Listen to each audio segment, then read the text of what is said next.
head coach of Memphis 901 FC has been Pearman.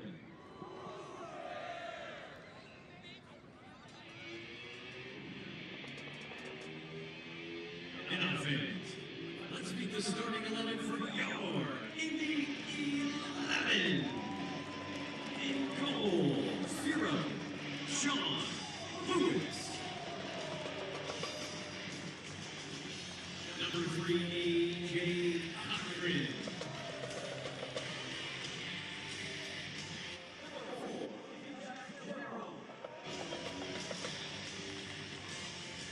Number 5, Sharon Timmer. Number 6, Sam Brown.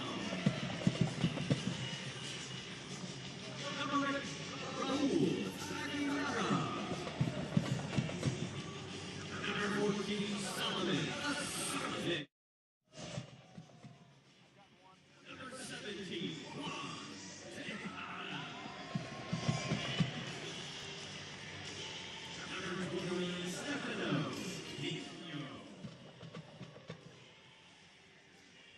44, Alex McQueen. I will.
How are you?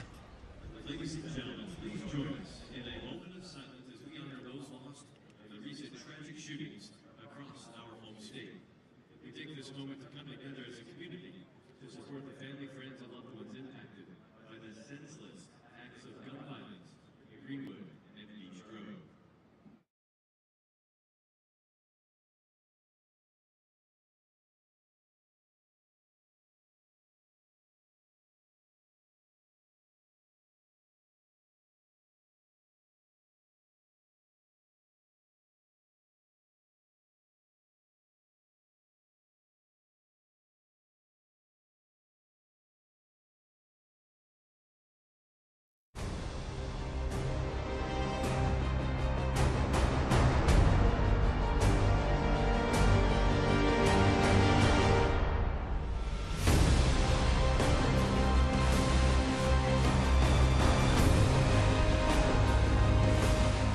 We welcome you to the first of 3 straight Saturday nights of soccer in downtown Indianapolis as Indy 11 plays host to Memphis 901, a team that comes to Indy currently in 3rd in the Eastern Conference standings and just 5 points back of Eastern leading Louisville. Alongside Brad Hunter, my name is Greg Rakestraw. Thank you for joining us here on My Indy TV and ESPN+. And obviously the question that is in the minds of Indy 11 fans everywhere, when will the drought end? Indy has not scored a goal since June 18th. Just randomly, it has to end at some point. I've never seen a stretch like this at any level. It's one of those things that at some point it just has to fall. When you are having an historic dry spell, as this team has, at some point roster changes are going to happen. The first of potentially many occurred on Thursday. Nicky Law, who has been fantastic in his year and a half with the team, He has been sent to South Florida, the Tampa Bay Rowdies. While we will certainly miss Nicky, we are thrilled to have back a young and talented player heading back this direction. Brad, tell us about Juan Tejada. I love this pickup. I love Nicky Law. So did Mark Lowry. That's why he played so many minutes. But I love Tejada. He is such an out-of-the-box thinker, out-of-the-box player that he's so difficult to game plan for because he's a tough read. Attack, attack, attack, which is what this team needs. Again, the slide for the Indy 11. Their last win 7 weeks ago in Charleston. They have not picked up a point since June 8th. They have not scored since June 18th. And, Brad, the last 4 losses, all of the 1-0 variety. Yeah, it's been just a really, really difficult stretch emotionally, psychologically, physically on this club. It has to break through, and honestly, it has to break out tonight. Stay tuned. Starting lineups and keys to this match come your way next. We're just moments away from kickoff here at Carroll Stadium. The next 3 at home, the next 3 against 3 of the 4 best teams in the Eastern Conference. We'll find out more in a moment as you're watching Indy 11 Soccer here on My Indy TV.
Indy 11 Soccer is brought to you by your Central Indiana Honda dealers, the official automotive sponsor of the Indy 11.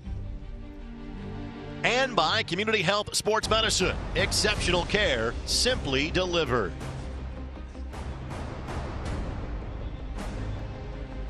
Teams have made their way back to the locker room, onto the pitch. Let's bring you the starting lineups for each of these 2 teams. Again, as we referenced, Juan Tejada will be in the starting lineup for the Indy 11, but also of note, Sean Lewis will make his Indy 11 debut in goal.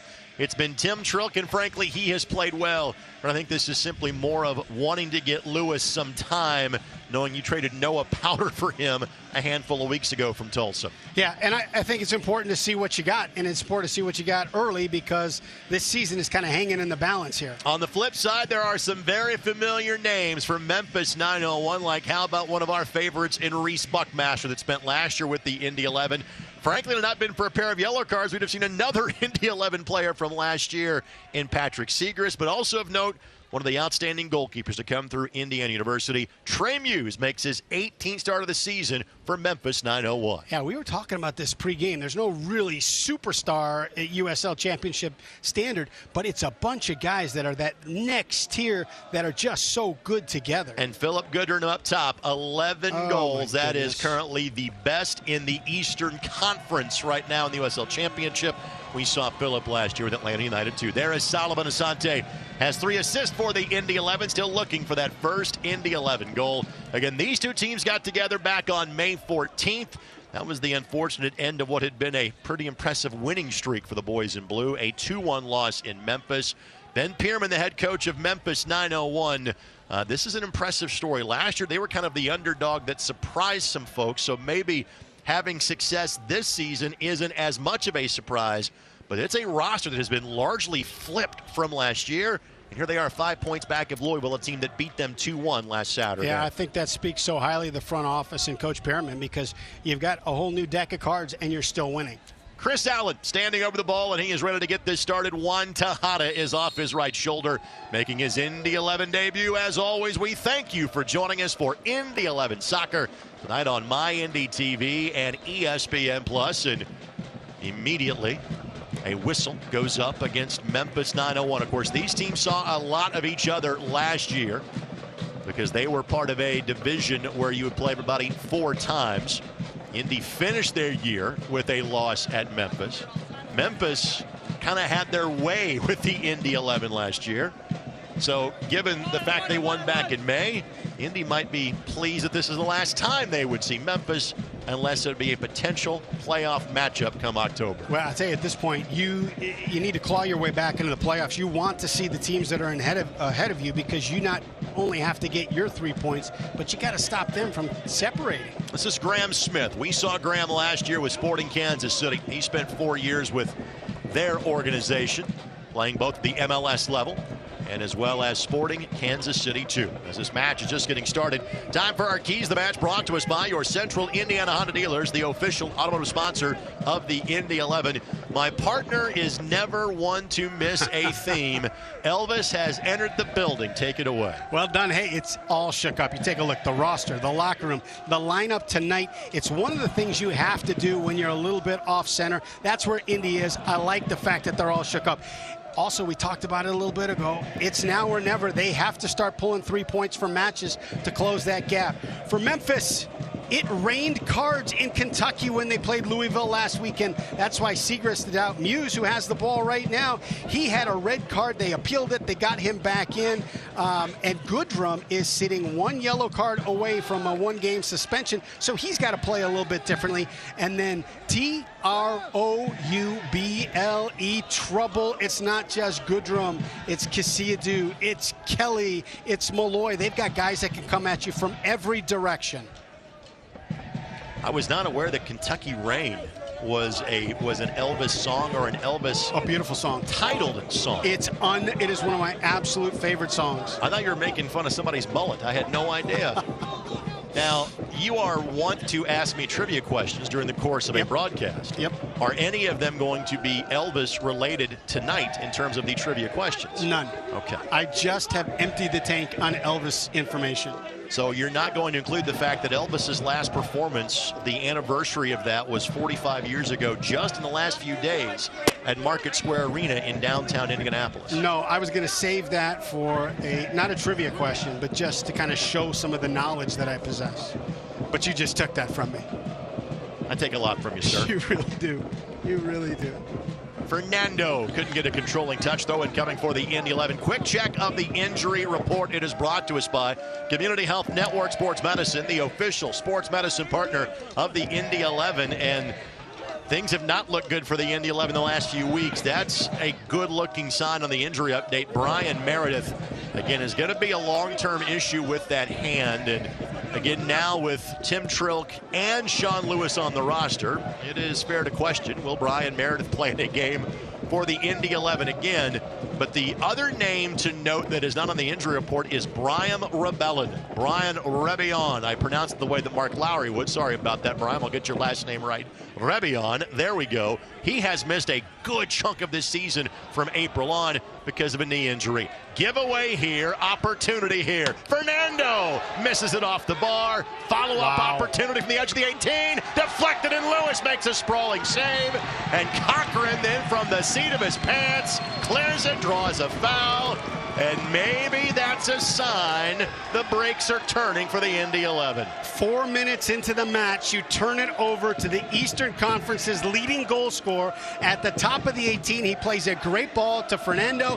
He does a couple extra touches. He's got the open opportunity for the shot. He takes an extra touch off the crossbar, winds back up, and they just don't put it on frame. And with that, let's welcome Sean Lewis to an Indy 11 match for the first time. Sean has played in this building before for FC Tulsa. In fact, he goes back to playing for Jacksonville Armada for Mark Lowry back in the NASL days in terms of having played here.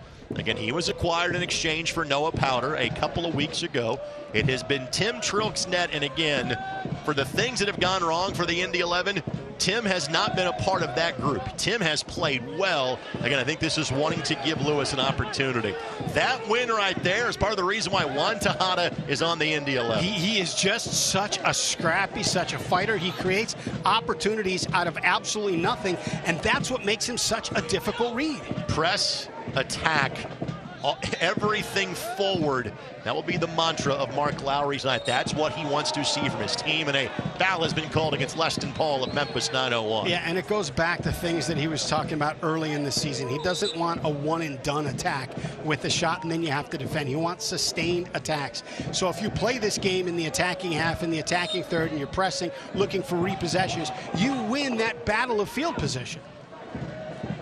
By the way, Natalie Simon is our match referee tonight.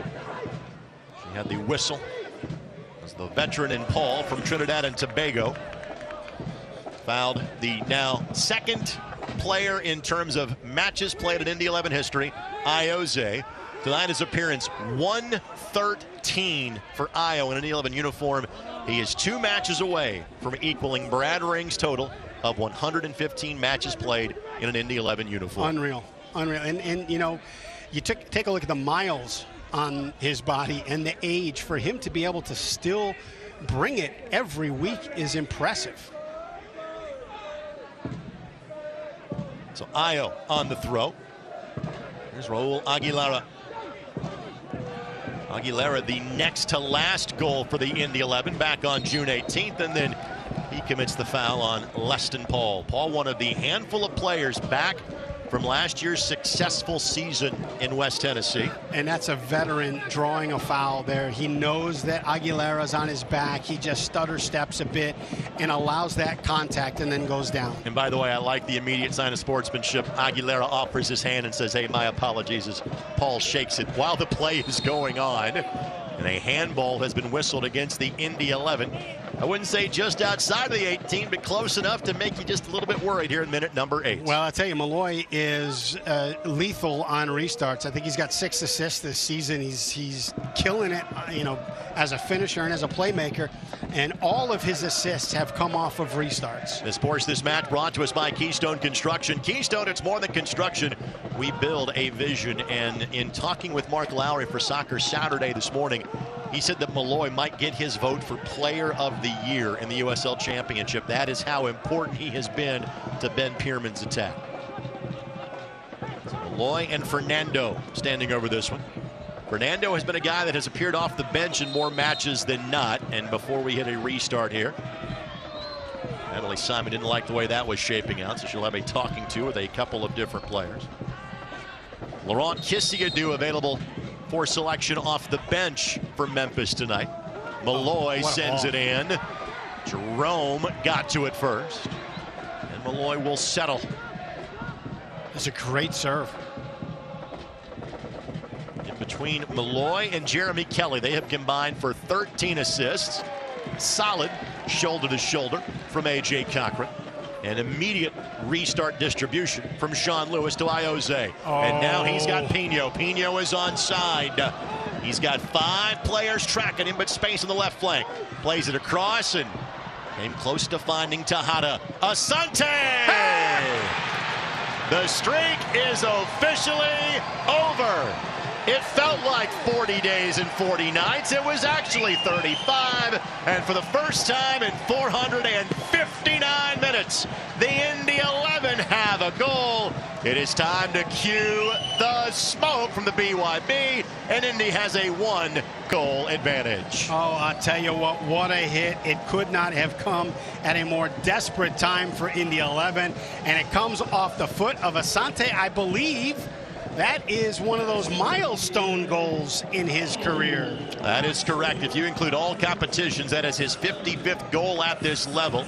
In terms of regular season play, that is goal number 50 for Solomon Asante. Again, he joined the Indy 11 in the month of May, had been looking for that first goal. A little bit of Asante magic, and the Indy 11 have an early lead. I'll tell you what, you can't, great finish, but you can't look past the ball from Iose that created that opportunity. And Stefano Pino is down behind the play. I saw that on the service across to Asante. And apparently the Indy 11 can't have nice things. I'll tell you, the way he went down after that ball, it looked like a groin or an abductor muscle as he was trying to, square up his hips and knock that ball across the middle. And that looks like the sub would be Arteaga, and that you'd think, and then you push maybe Tejada or Asante over. They're playing almost like a 3-front. They're, Tejada started as kind of a 10, and they're pushing him higher when they get the ball and pushing Iose up. It's almost a 3-4-3 when they have the ball. Oftentimes, Mark Lowry will dispatch an assistant coach to talk to the guys that are warming up. Mark Lowry will take care of this himself. And it's like you've played this game a time or two before, because Manuel Arteaga is getting the gear on immediately. Manu is going to be a sub tonight. That will continue. However, now he's going to be asked to go about 80 or so minutes for the Indy 11, because clearly Stefano Pino's night is done. Yeah, and you just hope it's not a longer injury than a couple days off and slowly working back into form. Other players available for substitution off the bench tonight for Mark Lowry. Mentioned Brian Remion, Rodney Michael, Neville Hackshaw, and a couple of young men from the academy.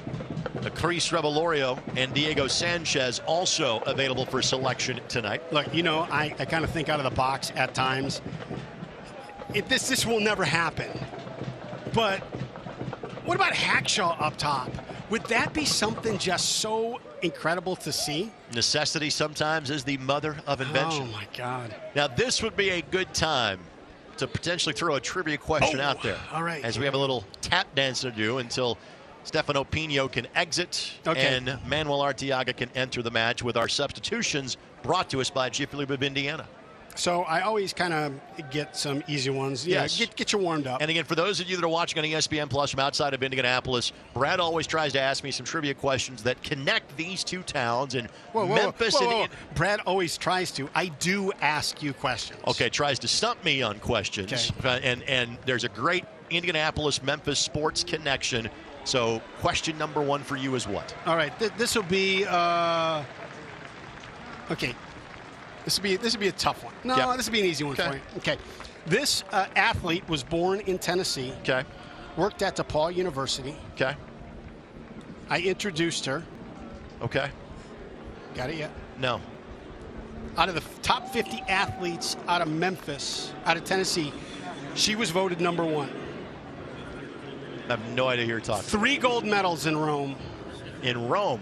Dated Ali. Wilma Rudolph? Well done, pal. Thank you. Well done, pal. Sean Lewis, young man from Rockford, Michigan, immediately tries to find Manuel Arteaga. Again, Lewis has been with the team now the last 2 or 3 weeks, but it's been Tim Trilk's net until now. So take a look at this. When they attack, when they're up in this, you've got Tejada, who's normally a 10. He's pushing up also in the front. They got a front 3. Aguilera, top of the diamond. Brown, bottom of the diamond. You got McQueen on the right. And Iose pushes up to be a wing in the midfield when they have the ball, and then drops in here as an outside back. Gives him a little bit more punch up top. Briefly, formation looked like a 3-3-4 for a moment for the Indy 11. Tejada got waylaid. Graham Smith is the guilty party. He will immediately be shown yellow, and let's hope that Juan Tejada's debut for the Indy 11 can last longer than 13 minutes. I'll tell you, this trade, it's, there's all different kinds of levels of trades. This is a trade that worked out for everybody. Tejada gets an opportunity to find his form again. Indy gets an electric goal scorer. Nicky Law moves into a playoff position, and Tampa gets an unbelievably experienced class midfielder. Everybody wins, except the fans in Indy, I guess. Tejada goes flying. That's a heck of a hit. And Smith immediately shown the yellow, and the training staff has had way too much to do for the Indy 11 here in the opening moments of this match. This portion of the match brought to us by your Central Indiana Honda dealers, the official automotive sponsor of the Indy 11. Tracy Graham again spent 4 years with Sporting Kansas City. Played his college soccer at both Oregon State and the Denver University Pioneers, which would have meant he would have played in a college match in this building, because at that time Denver was in the same league as IUPUI in the Summit League. The unbelievable part of the USL Championship is that you not only track the players on the professional level, you also track which fields they played their college ball on. Well, it's relevant to the broadcast because we're here at the home of the IUPUI Jaguars. There's a huge logo in the middle in case you forget. Oh, my goodness. But there's got to be something you do free time-wise besides putting this knowledge into that head of yours. There's not. Let's hope that Juan Tejada, that beautiful mane of hair that he has in his head, served as something of a cushion, a luxury not provided to guys like you and me if such a collision were to happen. He has been given the test. He has been allowed to stay on the match, and now restart opportunity here for Ioze. Cochran steers it in. Arteaga a blast. Wow. And that will be a corner for the Indy 11 in minute number 16. And again, there seemingly is this infusion of energy for the boys in blue. Hey, shooter's got to shoot, so I'm not going to be too critical of Arteaga there. But I think that's a ball you got to try and slot back across the middle. So much traffic in there, so much can happen. Ioze will take the attempt from the corner flag.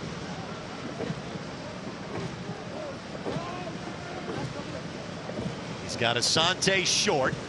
He'll bend it towards the 6. Timmer got a head to it. Never could get it down. And finally cleared back to safety to Meshach Jerome. This portion of this match is brought to us by Bet Rivers, the official sports betting partner of the Indy 11. Bet with a winner. Indy 11 trying to win a match for the first time since winning at Charleston on June 4th. Kid makes things happen. Tejada on the cross, blocked. Fernando giving chase, and great hustle. But then Tejada will track it down, and Tejada will draw a foul. Absolutely. And Fernando, the veteran, took the professional foul there, knowing that if Tejada beats him into the 18, trouble was about to happen. He is so difficult to defend. He's got pace, he's got technical ability, he's crafty, and he's so far out of the box that it's not a predictable read. If you're Asante, what's the play here? Well, they got 2 out, so I wouldn't go necessarily to Ioze. I think Asante serves that ball in, and you look to see if you can't find Arteaga or Cochran in the air. 2 guys that can win the ball. The equivalent of the short corner coming up here for Solomon Asante. Already has a goal. Now looking for an assist in the first 18 minutes. He will play to Ioze. Io redirects looking back post. Headed down, but that is a foul. Well defended by Memphis. And I like the read. They draw the defender off of Ioze, so he plays the short ball. It was Chris Allen that got in the way of Manuel Arteaga. This portion of this match brought to us by Community Health Network Sports Medicine. Exceptional care simply delivered. So I tell you, one of the exciting things, when things were going well earlier in the season, you saw this press from the front of Indy 11 really forcing teams to try and find a way to get out of this, either play direct or they have a repossession or a turnover that they give. And it's back to what it was before this scoring drought. Queen in the midfield tonight for the Indy 11. Has played a good amount of right back. Asante picks the pocket of a Memphis player. We'll slow things down. Kelly playing him, but then Asante was in an offside position when was played back to him by Jared Timmer. So Timmer slides back to the right back position. Ball lifted past Cochran. Trouble here for Indy. Fernando trying to find Goodrum. He'll take the left-footed shot. Again, it hits the woodwork. Second time that Memphis has rattled a post or a crossbar in the first 20 minutes. Not just Memphis, that's Fernando. The goal hates him. And Fernando has not been a regular starter, but no Patrick Seagrass tonight, and with Laurent Kessiedou coming off the bench, Fernando getting a nod in the starting 11 for Coach Ben Pierman. I'll tell you what, credit to Indy 11's defense. They put themselves in a position that Fernando was not able to get a ball into Goodrum. That makes it so much easier read for Sean Lewis. He doesn't have to put himself in between both of those scoring opportunities. He can focus on Fernando. So Indy with a 1-goal advantage, but there have been 2 dynamite opportunities for the visitors here in the opening 20 minutes of play. But this is a renewed vigor we have not seen from the Indy 11, maybe dating back all the way to the Colorado Springs match on June 18th. Well, I tell you, I think this kind of energy started with Galaxy 2 when they could not break this front press of Indy 11, and they just couldn't get the ball out of their back third. And opportunities came after it, and that renewed energy is back. That match that Brad has referenced goes all the way back on April the 2nd. That was the first home match of the season. And that also started a month where the Indy 11 did not lose a match, and that streak ended at Memphis 901 on May 14th. Indy would pull 2 more wins after that against the two bottom teams in the East. It's Red Bulls 2 and Charleston Battery, but again, that's the last win. And that Red Bulls 2 win on May 21st is the last time the home fans have seen a victory. Here's Chris Allen. Allen trying to slide it through to Leston Paul, didn't get there. Alex McQueen got in the way. Alex plays for Grenada in terms of his international football, but grew up and played professionally in England. Great give and go, but Allen's offside. Doesn't matter. That one gets by, but flag goes up. I got to tell you, the way that the flag went up and where it went up is comforting for a goalkeeper, because you see it out of the corner of your eye. You know the flag's going up, so you got a free play right there. You keep the heart rate down a little bit that way. Oh, my goodness. Just that last step by Cochran. Step into the player in the middle of the field that threw off the opportunity for Memphis 901. What a combination, though. And I tell you, I got to watch a lot of film on Memphis over the last couple of weeks, and Goodrum is fun to watch. He is just full of energy, a little bit crazy, but he's a finisher. By the way, fans, we hope you join us every Saturday morning for Soccer Saturday on 93.5 and 107.5 The Fan. This week on the show, head coach Mark Lowry, the guy you see on your screen right now, Reese Buckmaster, joined us to talk about his days of playing here in Indy and once again being part of Memphis 901. We talk USL Tactics with John Morrissey, too. It's available in podcast form at 1075thefan.com.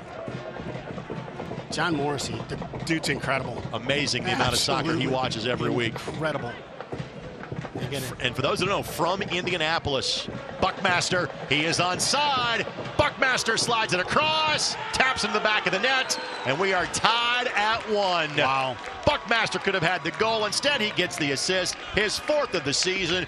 Goodrum does it again, and we're tied at 1. This is an absolutely incredible play by Reese Buckmaster. He gets this ball in a position where he has the opportunity to go to goal. Instead, he freezes Sean Lewis right there, eliminates him from play with that touch. Knows Goodrum is crashing the back post and lays the ball in for a layup. That is next level playmaking, Rakestraw. Give Goodrum 12 goals on the season. Again, he entered not tied, but as the leader in the Eastern Conference. Young man from Nashville has leveled this match at a goal apiece here in minute number 24. And that's the thing with all the weapons that they have. You can't just key on Goodrum. Malloy will get you. Kelly will get you. Kessiedou will get you. Carroll got us last time.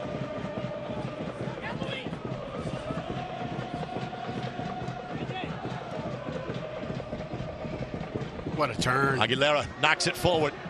Weston Paul able to play it away from Solomon Asante. You know how hard that is, full sprint to the ball and be able to touch and turn in one motion? Aguilera takes the foul. Will he see a card? Yes, he will. Yeah. And Raul is starting to rack up the yellows as well. He already missed a match earlier this year. He picked up double yellows in the month of March and had to sit for a match against Louisville. That is the 7th yellow of the season for Raul Aguilera, and that is a team high. A man that played in the Orlando City system the last couple of years and came here because of the opportunity to play virtually on a nightly basis. That's largely been the case. He has played in every match but one so far. And after tonight, he will be tied for the team high in matches played, because the only player that had played in every match so far was Justin Ingram. And Ingram not in the 18 tonight. So after this evening, no Indy 11 player will have appeared in every match this year. Both sides have seen yellow. Both sides have found the back of the net.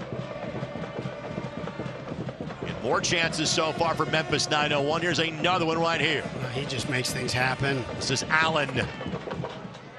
Now Malloy. Malloy gives it a hit directly into the chest of Sean Lewis. He's had to make several plays so far. That's the easiest of the lot to this point. It's one of the things I like about Goodrum. He'll press everything he can reach.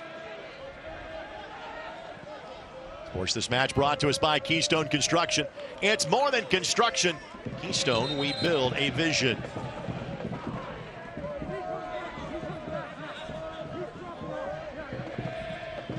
Buckmaster with the restart. Reese first played at this field as a high school student. I didn't know you were also tracking stats on high school guys that hit this field. Because he won a state championship for Canterbury School of Fort Wayne before then playing academy soccer and then heading off to Indiana University. Logue with a rocket that Jerome sweeps away back towards midfield. Eventually for a Memphis 901 throw-in. Reese from just outside of the Fort Wayne area, DeKalb, Indiana, his hometown. He's played in over 80 matches for Todd Yeagley in Indiana University. Part of a national runner-up and a national semifinalist, and he and goalkeeper Trey Muse were teammates for 2 years together at Bloomington. Fernando and Ioze get tied up. Malloy, the flick by Goodrum, but nobody could latch on to it. That's tough. He saw the white jersey in that traffic and thought he could hit one through that seam, but at the pace you need to get it there, it's not one that you can contain as you're making your checking run.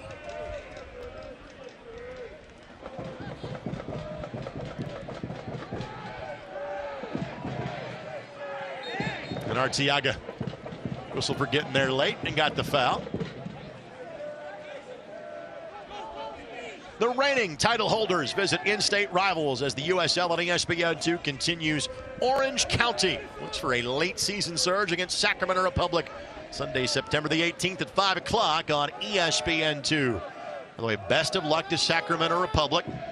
They are representing the USL Championship in the US Open Cup. They are in an upcoming semifinal, and best of luck to Sacramento Republic trying to become the first non-MLS team to get to the championship match of the US Open Cup in a long time. Sacramento, one of the 5 Western teams that the Indy 11 will not see this year. Ioze, like the training ground, just keeps Reese away, and both guys kind of have a smile as... Yeah, that's a mistake by Fernando. That's a run that if Reese makes it behind Ioze and actually turns his vision a little bit to the right, you can play that ball straight down the line. But when Buckmaster's making that run right in front of Ioze, his vision never comes off the ball.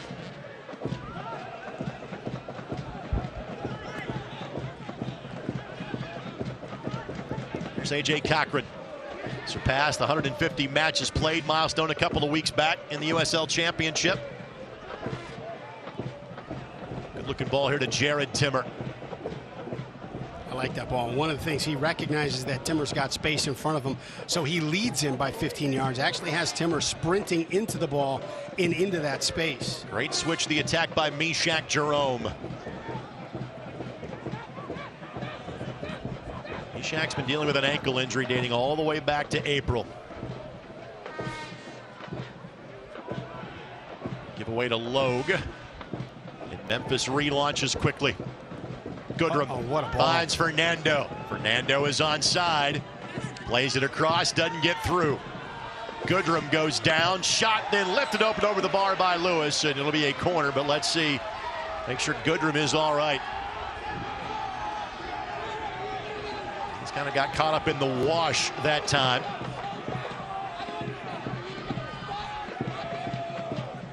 This has been a busy first half for both training staffs at this juncture. You know, as far as exciting games, it's reminiscent of that Colorado Springs back and forth, fun one to watch.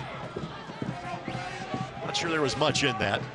And Goodrum is back up and ambulatory at this point. Malloy steered in. At the edge of the 6, Goodrum again goes flying.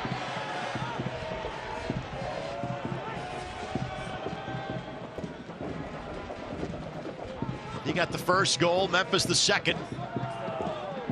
Better opportunities have belonged to Memphis 901 at this juncture. In addition to their goal, they have robbed the woodwork a couple of different times. Oh, great checking run. Here's Malloy. Goodrum. Fernando slides it through. What? Dobson saved again by Lewis. What a lovely ball. Reese Buckmaster comes over for the quick restart on the throw. And Arteaga takes a tumble. Eric Dodson, the player that fouled him. And I believe we have a hydration break. So it is warm out here tonight, but it is nowhere near as warm as we thought it was going to be. The forecast was for mid to upper 90s today. However, there has been rain north of us all day, and while we have seen just a few sprinkles, they have seen heavy rain 45, 50 minutes north of us. Well, what that has done is been cloudy here most of the day, and so the temperature on the pitch is probably 20 degrees cooler than we thought it would be, because the heat has not been beating down on that turf the entire day like we thought it would coming in. Fun fact, what it's also done is it's granted us the opportunity to wear shorts for the first time in 9 years.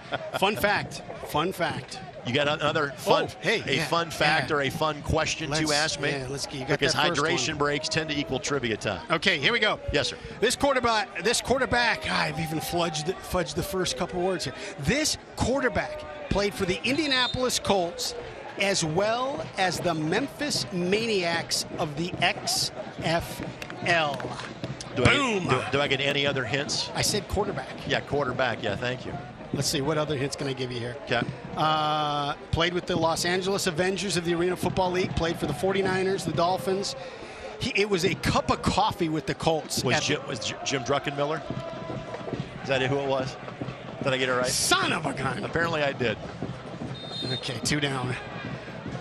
Let me see if my other 2 are hard ones.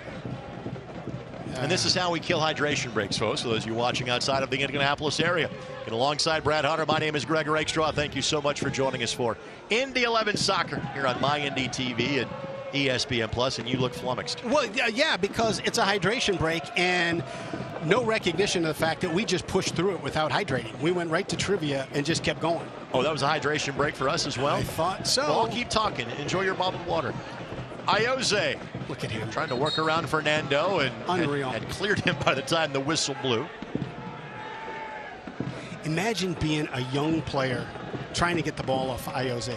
You're seeing things you've never seen before. Now, Fernando's not a young player, but imagine you're one of the academy kids and you're matching up with Ayoze in practice. Holy smokes, how do you handle that stuff? Buckmaster able to steer that away from Manuel Arteaga. Well, very few things have been in soccer as long as Jose. One of those is our friends at Select, celebrating their 75th anniversary. Select is proud to be the official match ball supplier of the USL Championship. Choose what you play with at SelectSportAmerica.com. Select, league's choice, player's choice. Comes from Denmark, too.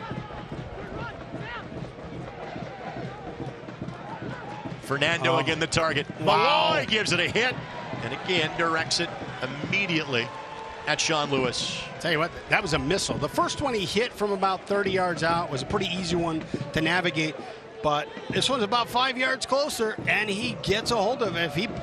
If he's able to eliminate Sean Lewis in that, it's in the back of the net. Part of what makes Malloy's story all the more interesting is that he spent last year playing in League One.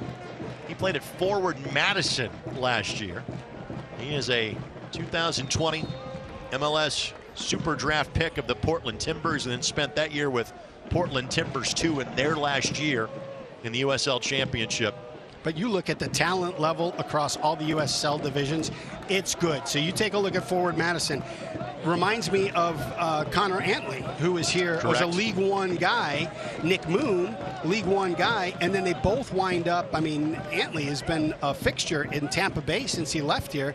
And Nick Moon's got only great things in front of him. Nick Moon, San Diego Loyal. Connor Antley, year number 2 of the Tampa Bay Rowdies. And then a giveaway miscue on the left side. I hope in all the shuffling of stuff with the lineups that there's never a play-by-play guy trade. I'd hate for you to get traded to another organization. I don't think I can work with anybody else. God bless you. Tonight's match brought to us by IMCU. Show your Indy 11 pride and get your exclusive IMCU Indy 11 debit card at any IMCU branch or online now at imcu.com. I did joke with a USL Championship friend of ours. I said, you know, Brad and I could be moved at any point in time at this juncture. So you're not denying that it's possible. Fernando plays it across. Smith will hit the reset button. Or Kelly, excuse me. Back to Reese Buckmaster. Oh, it's a good run. And Allen going to be called for the foul as Cochran takes a tumble. We talk about Aaron Malloy, what he has meant with 6 assists for the Memphis 901 squad. That's second best on the team. Because Jeremy Kelly, who was on that right side on the attack, he's got 7. That's tied for second in the league, only behind Haji Berry, the mid-season player of the year in the USL Championship. But you can see why he's got 7 assists. That's a next-level thinking ball. You know, Allen's making this run. He's screened from the run. He tucks it in behind the defender, gives him a chance. Tejada collides with Buckmaster, and now we're going to go back to the foul. Advantage was being played, but with Buckmaster slow to get up, the whistle will be blown. Tonight's match brought to us by your Central Indiana Honda dealers, the official automotive sponsor of the Indy 11. And I tell you, that's one of the things I love with Tejada. He's just all out all the time. Empties the tank every game.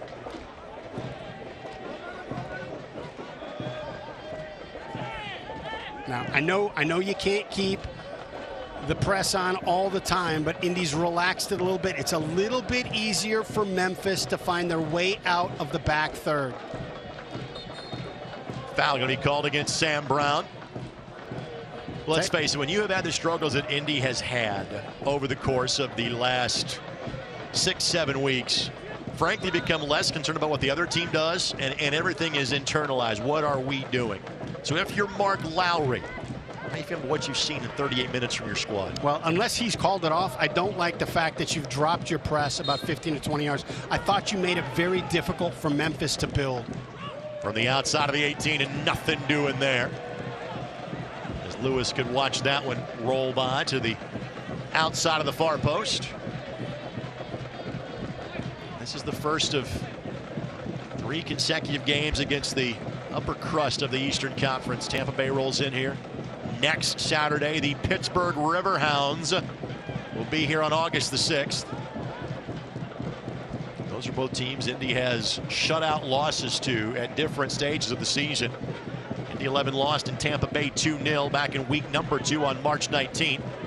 lost 1-0 at Pittsburgh in a Wednesday match on July 6th. You got to commit to that double team. You got him trapped. Niall Logue. He played for Mark Lowry for part of last season. Beautiful looking ball here. Timmer. Was he able to time it perfectly? Yes, he was, because not only did he earn a goal kick, he kept the ball in play the entire time. And now here comes the counter by Indy. Here's McQueen. Finds Arteaga. He's got Ioze and Tejada to choose from. He'll elect to go to Ioze, and Ioze goes to ground. Nothing in it. I think there was a little bit too much traffic for the center to see. Clearly 2 hands in the back, a little push. Ioze, being the veteran he is, he felt it. He said, I'm going down. We got a nice call coming here. Ben Pierman has been kind of the calm zen center of the universe on the bench for Memphis 901. Caleb Patterson-Sewell is just as fire as he was when he played goalkeeper for Jacksonville for Mark Lowry in 2017. I'll tell you what, it's really good as a coaching staff to have that kind of balance. Yeah. You got 2 fiery guys in there. Oh, my goodness. Here's Buckmaster. Fernando. Malloy. I'll tell you, Malloy reminds me a little bit of Richie Ryan. I mean, just the way he plays in there with both the skill and the artistic creativity, as well as that fire and willingness to blue-collar lunch pay a little bit. What a touch. Goodrum steered away by Cochran. And then Ioze will pump the brakes at the perfect time to draw the foul on Goodrum. Clever ball from Malloy, just lifting it over, allowing Goodrum the chance to get a touch on it.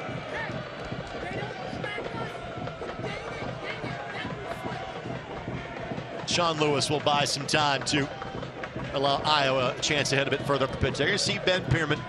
And again, the coaching job he did last year, the expectations were not high for Memphis. It was kind of late, kind of getting things started last year. But they caught fire from, say, kind of June on. And they were easily a playoff team by the time business concluded at the end of October. And again, what's impressive about this is that there aren't many pieces back from last year's team. Kyle Murphy, Mark Sekbers are now in Miami. It was a revolving door at goalkeeper due to injuries last year. Trey Muse has locked that down. This is largely a completely different team, yet they're just as successful, if not more so, than they were last season. I'll tell you, when I saw Segbers and Murphy leaving, I thought Memphis was blowing it up and looking at something different. But they had a plan, and that plan is pretty good. Our final 5 minutes plus stoppage time brought to us by your Central Indiana Honda dealers, the official automotive sponsor of the Indy 11. Dodson is onside. Dodson couldn't clear through the 18. Sante tracks back to assist in possession. I'll tell you what, since the goal, that's the first time you've mentioned his name. So we're about 30-some minutes away. They got to get him more touches. Well, possession clearly has been controlled by Memphis. Not just since the first goal, but since the equalizing goal from Philip Goodrum, his 12th of the season, on the exquisite service from the Indiana native Reese Buckmaster. Indy had possession. Indy had an opportunity, but a whistle given behind the play. Indy had felt the advantage should have been played, but the whistle thwarts the opportunity for the home side. God, that's incredible. Goodrum wins even when he's fouling. That's unbelievable. Cochran snaps that header over to Ioze. Ioze got clipped by Fernando behind the play. And we're going to blow a whistle. And while the referee had her back turned, the assistant referee, it happened right in front of him, and it was nothing malicious by Fernando. But as Io tried to play that ball forward, Fernando's boot was late to get there, made contact with the top of Io's foot. And Fernando has been shown yellow, second yellow issued to Memphis, other belonging to Graham Smith earlier in the match. Yeah, and I tell you, one of the things that, elevates your concern a little bit as a coach is here in the last 5 minutes, that's the third time Ioze's been fouled and gone to the turf. And you would imagine that might be something of a job share tonight in terms of Io and Hackshaw at the left back position. I know that in some fashion, Mark Lowry wants to get Brian Rebion some minutes, knowing it's been so tough really since mid-April for him to get regular minutes. That may not be a job switch with Jared Timmer. Timmer could kind of head somewhere else on the field because Timmer can play so many different positions. You can see Fernando got 1 goal and 3 assists in 13 matches on the year. This portion of this match brought to us by Community Health Network. Exceptional care simply delivered. The folks Community Health might have some work at the end of this match because there have been several wounds inflicted going in both directions. And between hydration break, 2 goals, injuries, 3 cards, halftime's not coming anytime soon. We're going to have several minutes of added time before we get to the end of the half. Io and Arteaga couldn't complete the pass in the field of play.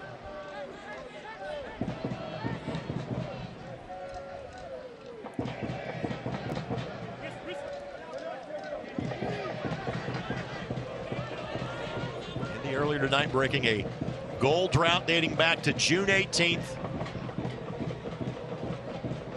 Goal drought of 459 minutes. Oh, my goodness.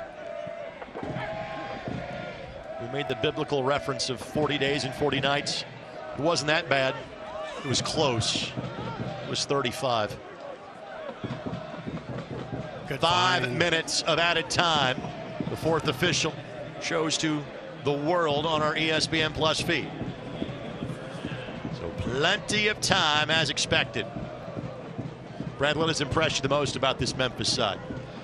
I'll tell you what, they can come at you from a whole lot of places. You were talking about the job Kelly does leading assist guy. He's the left back, and we're seeing him up at the top of the box. I saw him over at the right corner flag, and not for a corner either. I think I saw him at the concession stand, too. The guy's everywhere. Think you got me a drink? No. I didn't get a hydration break. I was talking for you. Jose on the restart. Io, the gentleman that has played over 100 matches for 3 different clubs. Tenerife in Spain, not to mention the New York Cosmos and the Indy 11. This is Io's 10th year of playing in the States. Unreal. 10 years of brilliance. One of 3 Indy 11 players that have spent parts of 5 years with the club. Brad Ring-Carl met the other 2.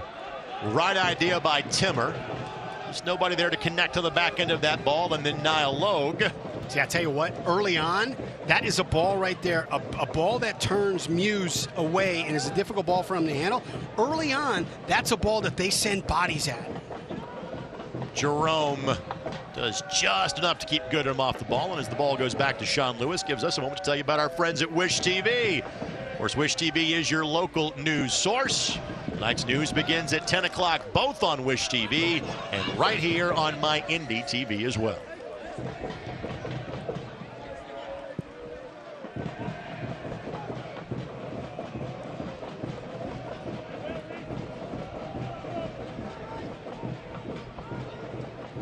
Already 1 sub used for the Indy 11. Stefano Pino exiting. What a turn. Asante, McQueen, and Sam Brown with the takedown of Leston Paul.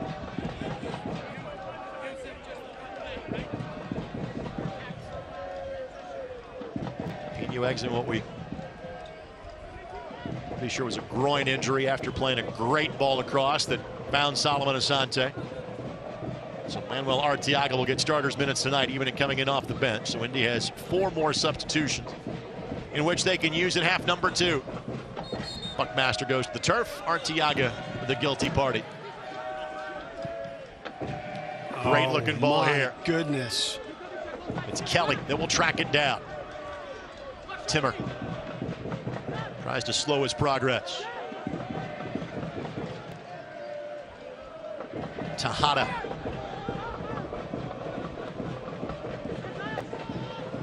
Here's Buckmaster. Looking for the back post run. Meshach Jerome gotten away, because if not, Dodson's got a great look at the back post. Good win. Good win. What do you think of Lewis? He's made several key plays already. My goodness, I'll tell you what, the one early on, I think it was, I forget, he had run the 12 that he makes that deflection save on. And then the breakaway that I think from either Fernando or Goodrum was just, it's a game changer, because if this game is 2-1 or 3-1 right now with the run of luck that Indy 11's been having, that's a tough psychological hill. Goodrum the back heel.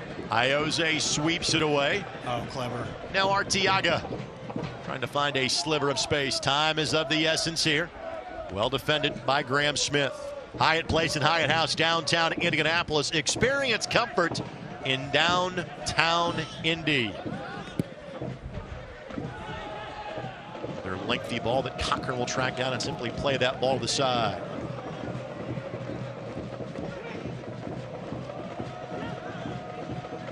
Fernando. Now Goodrum.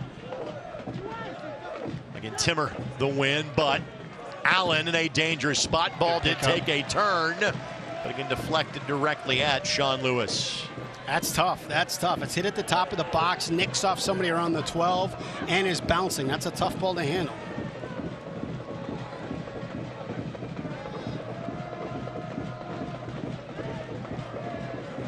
More good than bad if you're Mark Lowry at this point. Hey, it's 1-1 and you're seeing opportunities from your team, but I don't know, you're not liking the flow of this game right now. Lewis off his line and just has to steer that out just in case. And that is a fitting way to end 50 minutes of soccer to start the match. The goal drought is over.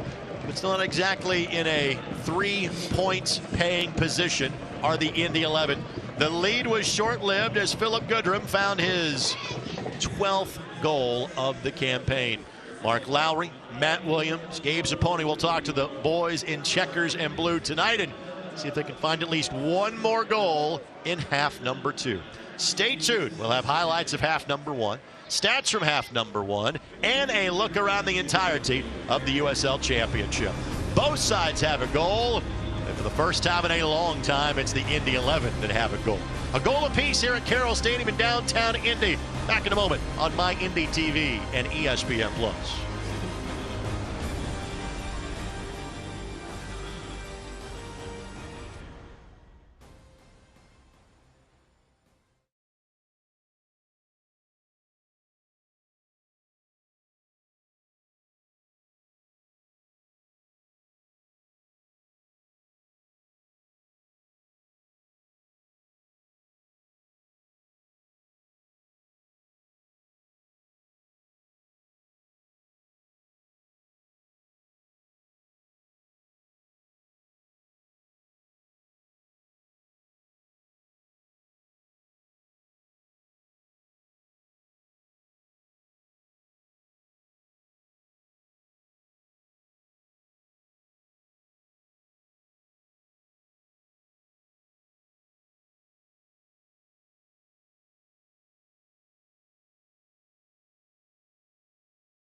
As we are back at Carroll Stadium tonight is International Night. So you see some of the festivities associated with that at halftime.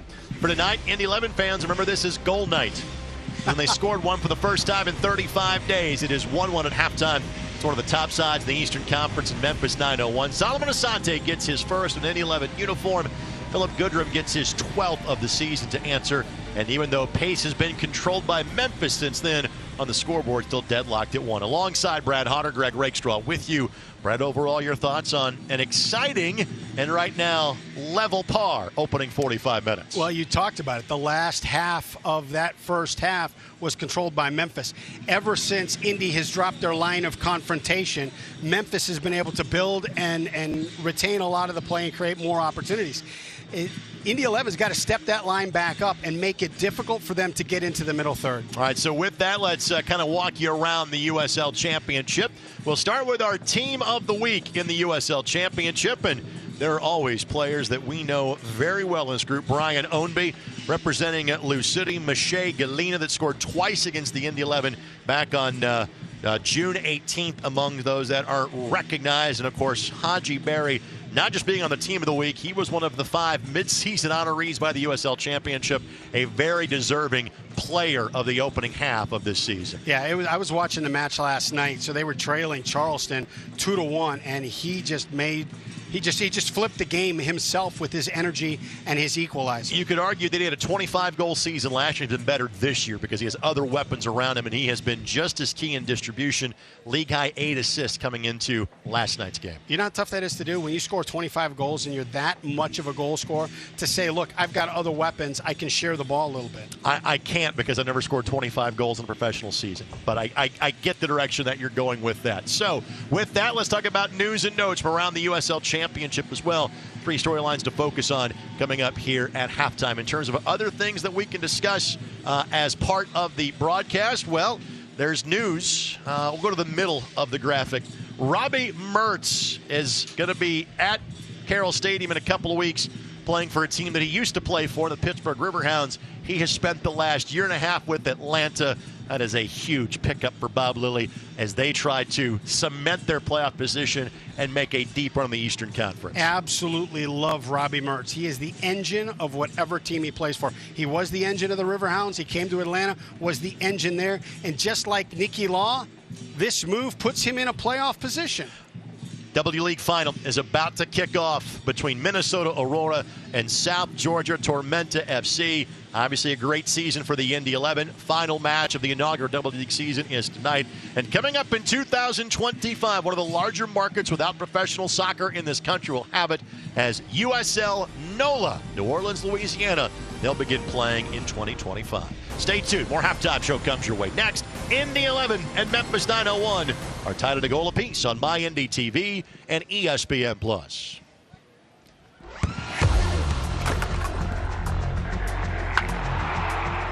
We all have goals. But let's be honest. Most of us aren't going to be professional athletes. But if your goal is to finish your degree, we can help. Come to a university that puts your goals first. Bellevue University, your partner in finishing goals. I'm on that routine.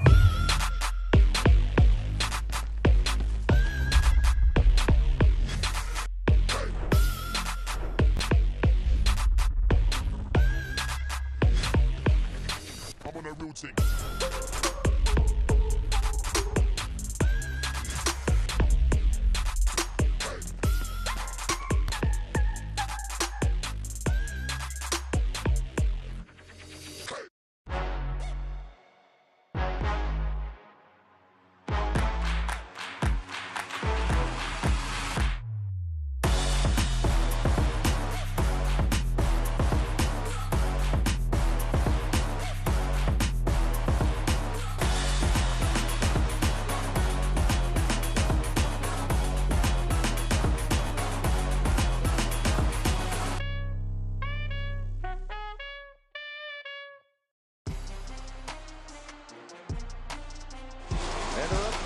Trying to take down their rival. The legend has done it again here in Sacramento. He's turned the whole game around. It's a goal for Orange County SC and their first of the season. And that's full time. The old guard with a new trophy. Orange County wins the USL Championship final.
Back at Carroll Stadium, fans having a great time at what is, again, a cooler than expected night here in downtown Indianapolis. Again, alongside Brad Hodder, Greg Rakestraw with you.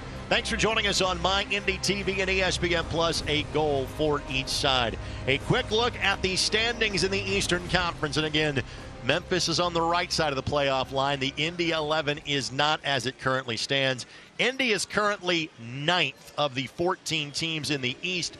It is the top 7 that make the playoffs. And while Miami is 7 points clear of Indy, Indy is also has 2 games in hand, both on Miami and in terms of Tulsa. And Indy and Tulsa have yet to play this year. They play coming up next month. Indy will go to Tulsa first before Tulsa then comes back here later in the season.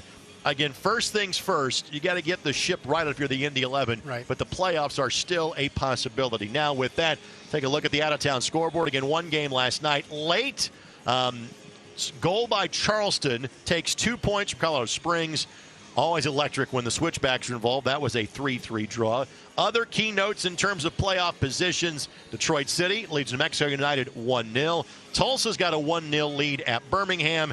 And the Rowdies and Atlanta United 2 are tied at a goal apiece. Matches that will take place later tonight. Again, it is a very busy night with matches all across the USL Championship. Tonight is one of 12 matches being played league-wide this evening. Really good one out west, El Paso and San Antonio. Mark Lowry, highlights and stats when we come back on My Indy TV and ESPN Plus.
Teams are back on the pitch. We're a couple minutes away from getting things kicked off for half number 2. Both sides with a goal apiece. So you see the Indy 11 flag flying atop the One America Tower in downtown Indianapolis. A look at our first half highlights. And for the first time since June 18th, we have a goal to show you for the Indy 11. And for the first time ever, we have a goal to show you of Solomon Asante in an Indy 11 uniform. I tell you, this was set up by a great ball from Iose. And this is just a finisher's mindset. You're in the box.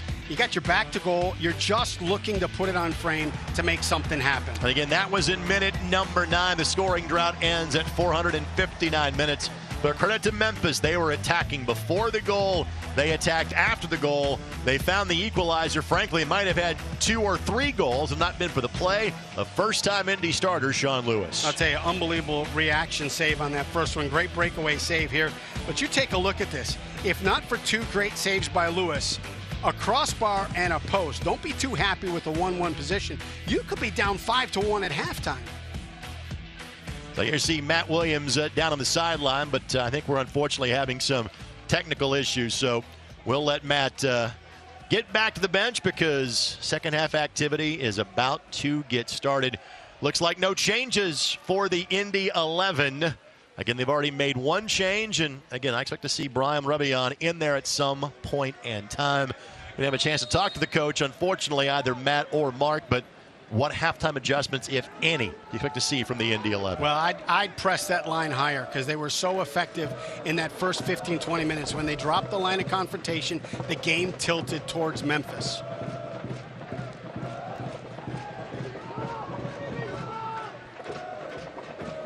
You are not to the point yet, if you're Indy, where you're thinking about a point. You are still in the business of trying to get all three at this juncture. I'll be honest with you, I don't think you can look to get a point the rest of the season. I think you got to have that mindset of 3 every match.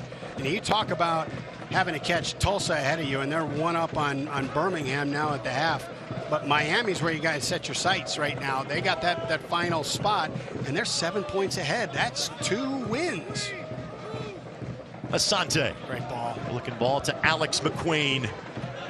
McQueen fouled by Kelly. McQueen playing in the States for the first time. Always try to drop at least one of Alex's former teams that he played for. Dagenham and Redbridge. Yeah, was that his high school team? No, that's one team. His youth team? That's more of his professional side. We got 2 great options here in Ayoze and Asante that can offer service, and Ayo just moved that ball inside, about 5 yards where it's supposed to be. Yeah, that foul was right on the edge of the 18.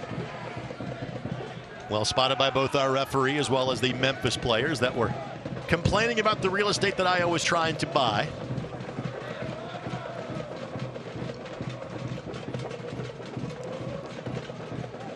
Five targets to choose from if you're going for those lined up at the edge of the 18 if you're Ayo.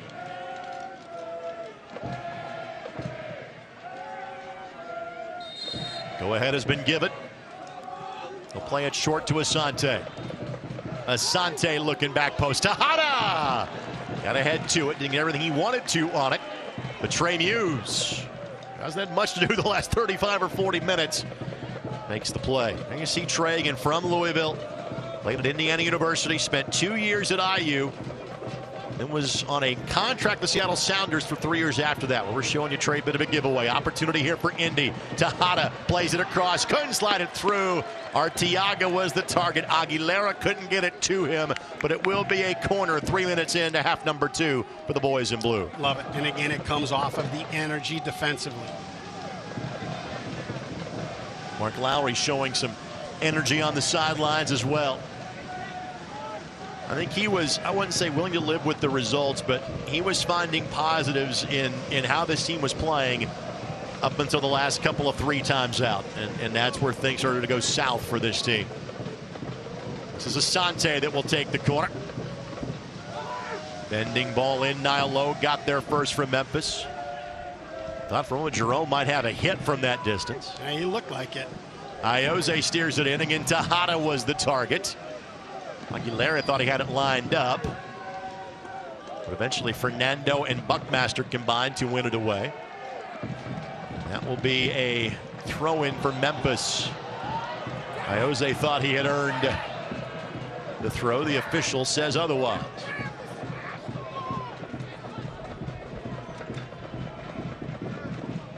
Just remind your fans you can take the boys in blue with you wherever you go. Download the all-new Indy 11 app in the Apple Store or get it on Google Play. And you can see Coach Lowry in that as that ball is moved around the back line and then played out to the wing back, he is encouraging his guys to meet that ball and that player at the exact same time to contest that first touch. In the press was in full effect to start the half. It's in full effect now. Arteaga. Smith doing a good job of making him play backwards, so at least slow the attack. Tejada, the nick forward. Tried the give and go, but those two not yet singing from the same page of the hymnal. Have been teammates now for all of 50 minutes.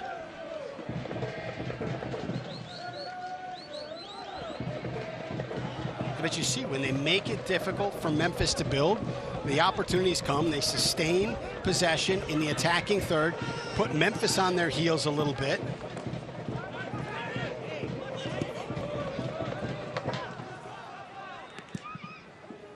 Good looking ball here for Fernando. Wow. Iose couldn't get to it. Lewis has to change his mind in mid-form. Ball played across, and wow. It is a corner given by the Indy because Sam Brown wisely thought the best play was to hit that ball somewhere in the direction of the IU natatorium. What a ball by Loge to set that up. But holy cow, Fernando had everything available to him, and Lewis out. Oh, Memphis is going to look at that one on film and scratch their heads.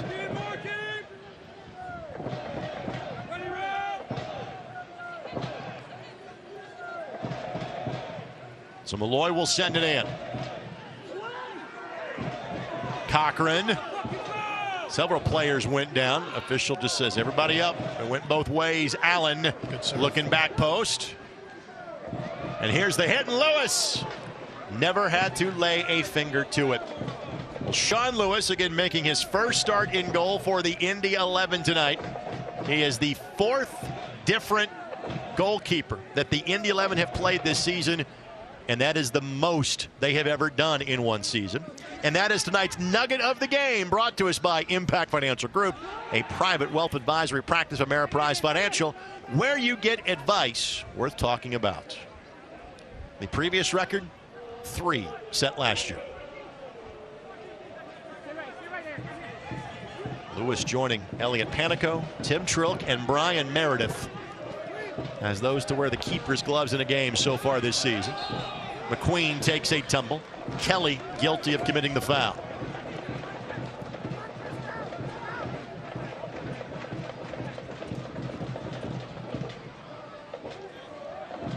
Aguilera couldn't win the midfield battle.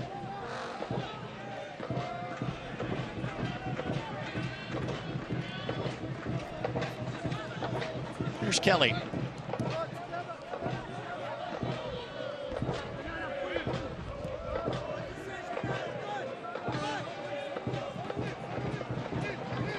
Memphis lost last week at Louisville 2-1.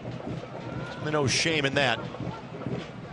Fernando, good looking ball. Dotson, the lead for Kelly. Kelly sizing up his options. Tries to slide it through. Allen gives it a hit. Wow. He was onside. So Lewis again with the save. Yeah, I'll tell you what, when they come back and they look at their shots, 3 great opportunities all put right at Sean Lewis. Another giveaway by Indy in their defensive third. Oh, clever. Can Fernando get there in time? Yes, he can. Fernando slides it across. Meshach Jerome sends it back to the Jaguar head in the middle of the field.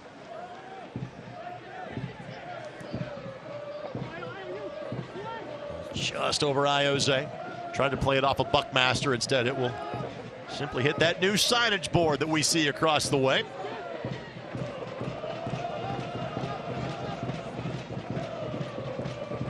Memphis, we did not have a chance to show you the halftime stats, but I guarantee you the possession advantage substantial for the visitors in half number 1.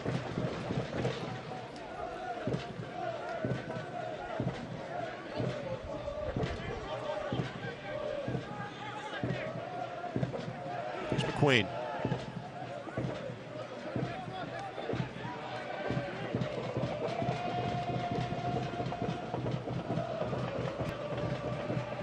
Smith takes a tumble. Nothing in it, says the referee. Possession short-lived for Indy. Kelly. Of course, this match brought to us by Honda, your Central Indiana Honda dealers, the official auto sponsor of the Indy 11.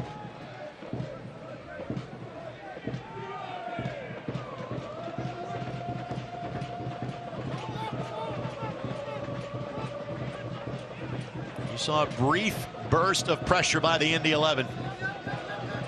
Now the This is settling into the rhythm we saw for the majority of half number one. Yeah, it doesn't make it, if the goal is to press, which it looked like it was coming out of the gate in both halves, you got to be disappointed right here. That you've got that first wave of pressure that's 10 yards off the back line. There's no contesting of the touches and the movement across the back line. They have the ability to spray the ball all over the park. Well, for that pressure, fresh legs are always a good thing. Indy's about to make two substitutions in the next couple of minutes. One being Nabil Hackshaw, the other being Brian Rebion. Kelly, the takeaway from Timmer.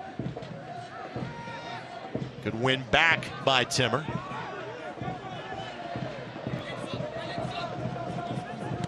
Arteaga, niftily done to maintain possession.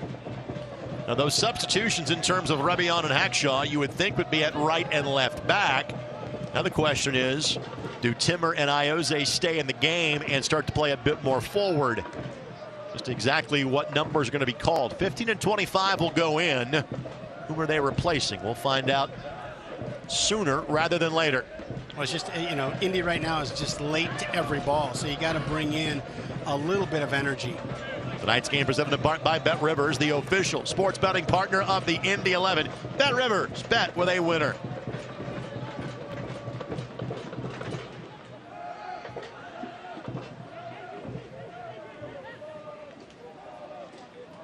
I'll tell you, you can see why Coach Lowry's so high on Malloy. Boy, I tell you what, I've liked what I've seen from him. Fernando plays it across, and nobody was sitting back post. And he never got a boot to it, but from the home perspective, thankfully, neither did the visiting team. Well, I find it very interesting you made that Richie-Ryan comparison, knowing what Richie had meant to Mark in his days in El Paso. Here's Allen, and Lewis will watch that one go open over the bar with little spot of bother. Well, I'll tell you what, one of the nice things as a coach, to have a guy like that as kind of your general in the middle of the field. They control everything, and they set that energy level. The guys around him, they not only play for the system, but they do not want to let that general down. Brian Rebion has basically played 2 matches, and both in limited minutes as a substitution since getting hurt in the middle of April. And he and Nabil Hackshaw on their way to the 4th official as we speak. Lewis hit that halfway across Marion County. Allen was being tugged on by Sam Brown.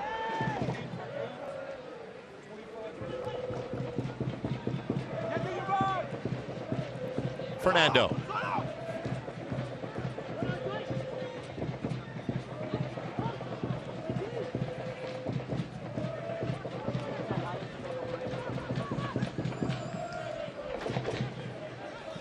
Here's Kelly.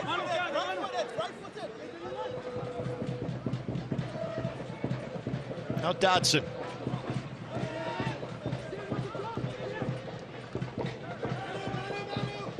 There's been a whole lot of possession around the 18 for Memphis 901 tonight.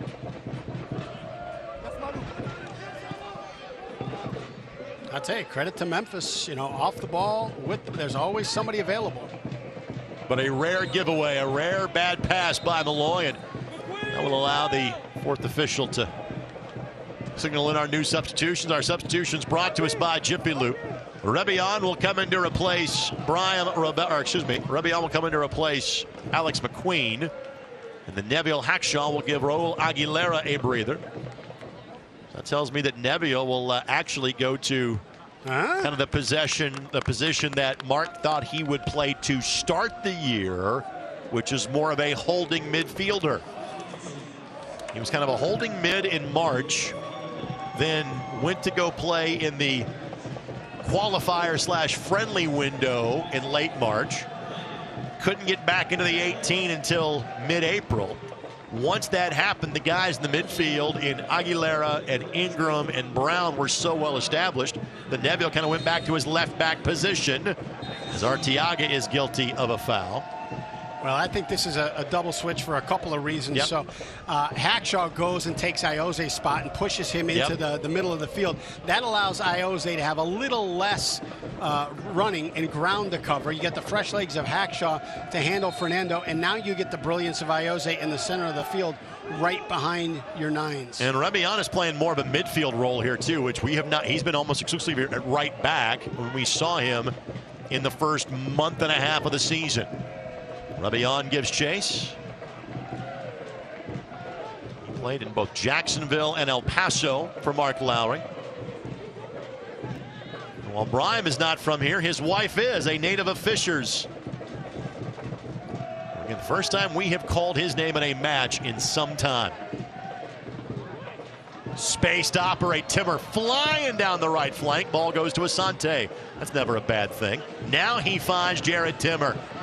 Timmer plays it across. Asante couldn't get to it. Malloy got in the way.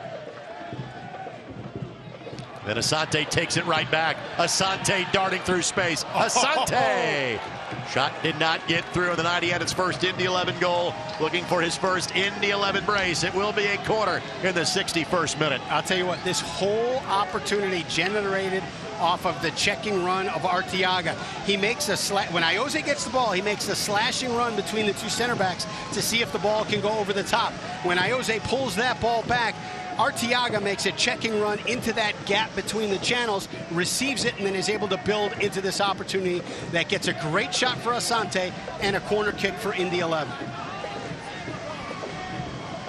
The short option is Asante to the edge of the 6. Should be a corner on the other flag. It will be. And Asante will head that direction. Arteaga heads that way as well. I'll tell you what, similar to the restart that Iose and Asante had out here when Memphis dropped one of their defenders back. They played short. I like the same situation here. In this corner kick, Iose and Asante were on the ball, and Memphis only put one defender out there, and they played long. If they drop the defender again, play short and look to have those two players combined.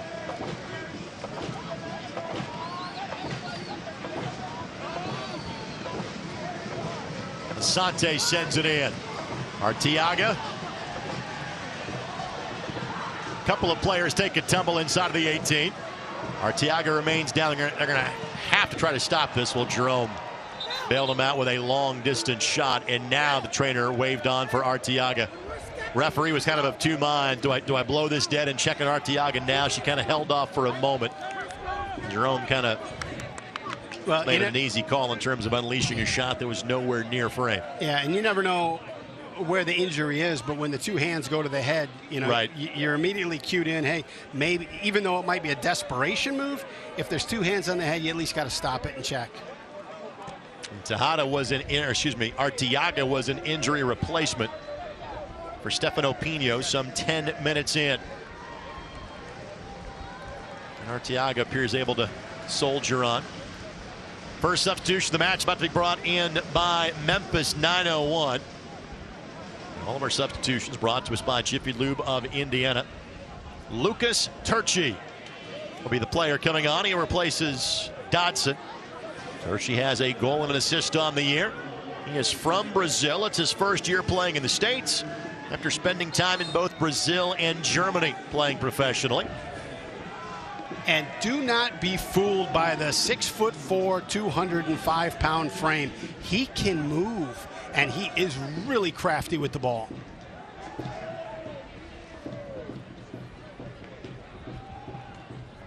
Iose knocks it forward. Tejada takes off. Tejada wins the foot race. Here's Rebian, but Bryan had just kind of broken off the run and then fouls Allen in the process. Rebian going to get a talking to, no more than that.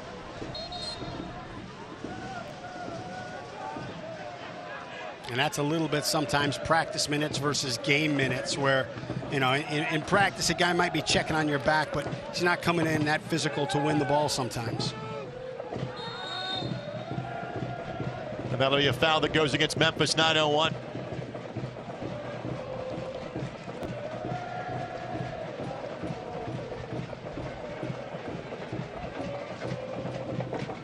This is the 4th year of Memphis 901. Playoff team for the first time last year, and very much in a playoff position this year.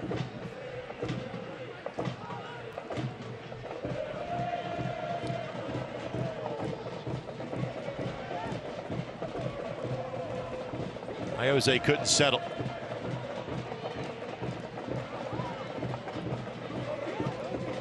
Finds the outlet in terms of Rebion. It's got to move quicker.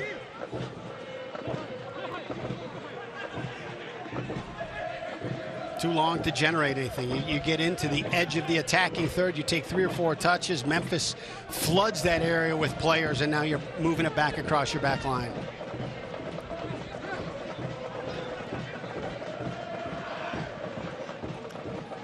Possession lost by Indy. Timmer chasing Goodrum. The goal scorer from Memphis. What a touch by Buckmaster. Now Buckmaster with space to operate. Already has an assist tonight. Fernando for Buckmaster. Tried to play it through Hackshaw to result in a corner kick coming. Here from Memphis 901. This portion, this match brought to us by Community Health Network Sports Medicine. Exceptional care simply delivered. Brilliant touch by Reese Buckmaster. That could have been a settling touch, and he could have looked for opportunities. Instead, the touch is an aggressive attacking touch. Quick restart here for Memphis. They played it short. They've got numbers on the far side. We also have a second ball in the field of play, which will slow things down for a matter moment, so we can kind of opine on this for a moment. What are you seeing different from Reese Buckmaster this year that we didn't see in an Indy 11 uniform last year? That's tough to say because it was pretty consistent play, but it wasn't game-changing play. It's game-changing in Memphis. He has locked down that right back spot. He's scoring. He's getting assists. He's involved in, oh my goodness. Turchi fired the howitzer that time from 30 yards. It couldn't get through, but it will be a throw-in coming from Memphis 901. And, you know, to get to that point, sometimes the consistency in play comes from the consistency in minutes and opportunities.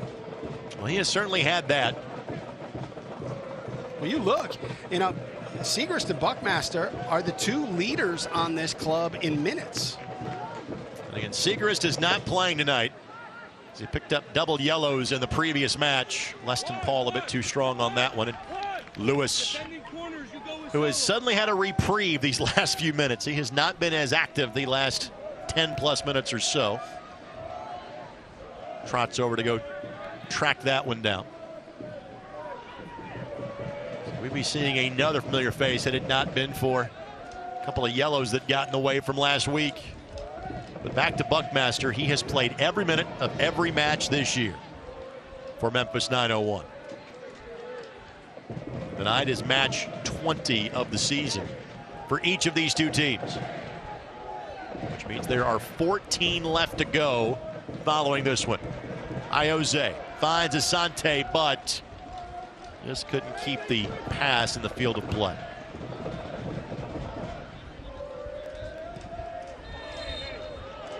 Goodrum is fouled.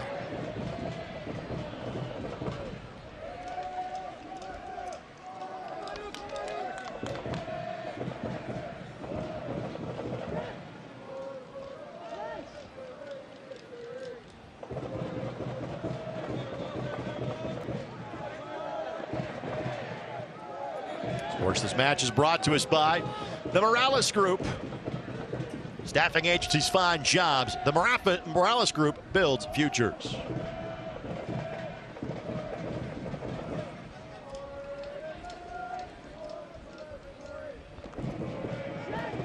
Hard challenge by Hackshaw that slows up the play for a moment. Now Kelly will widen the attack for Memphis.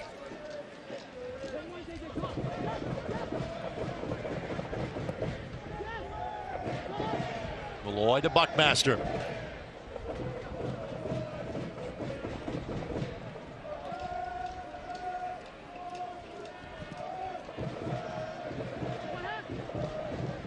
Great patience. Just keep moving the ball, switching fields with it, waiting until they get a gap, waiting until they get an Indy 11 player that's a little bit late.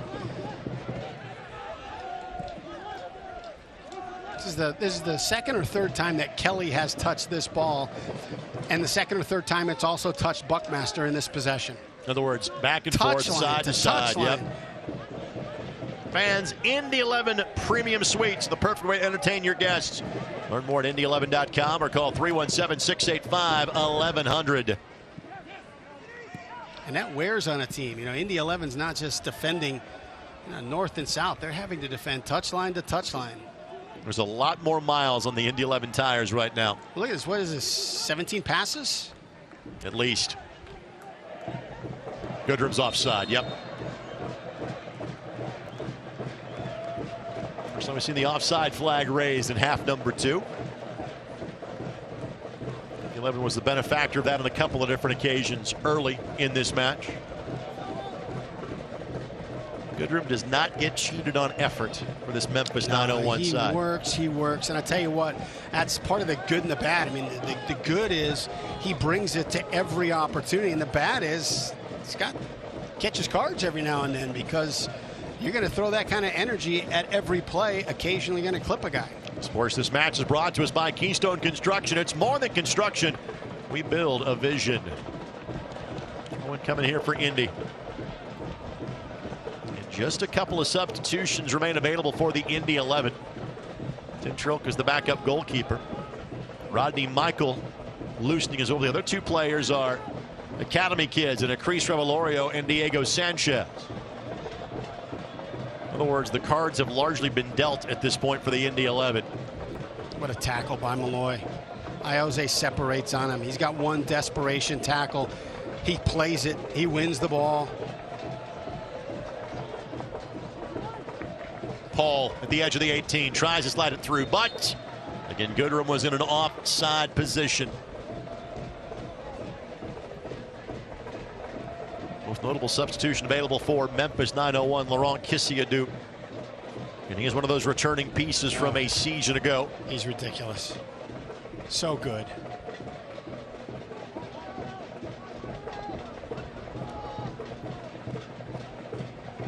And young. He's like 20, 21.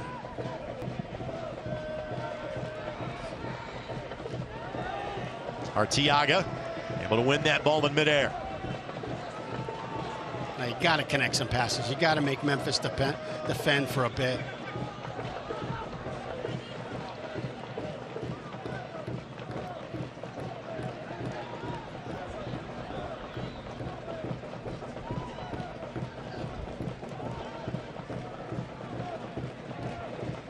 Sam Brown.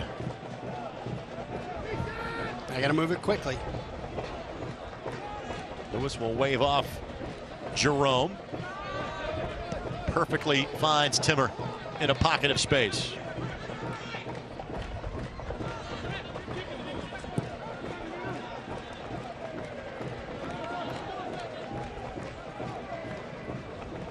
This is elongated of spell of possession that the Indy 11 have had in a while.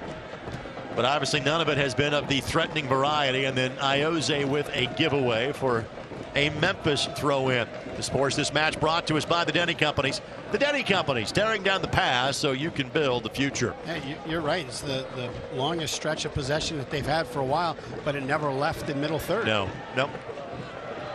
Muse being pressured and sprays it to Timmer.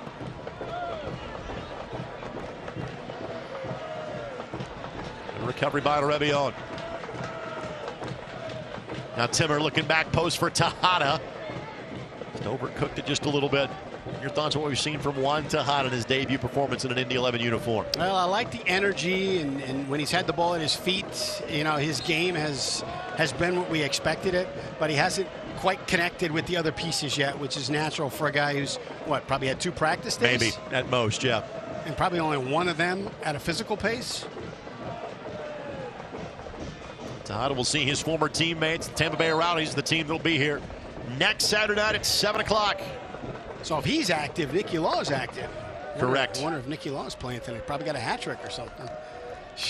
Look forward to seeing Nicky next week here as well. What a ball. Goodrum the target, Jerome with the read. And further support by Sam Brown. Here's Iose.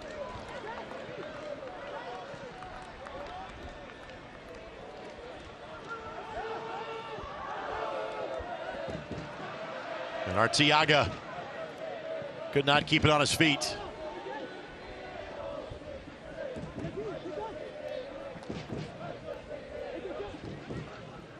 Ball slipped through. Cochran.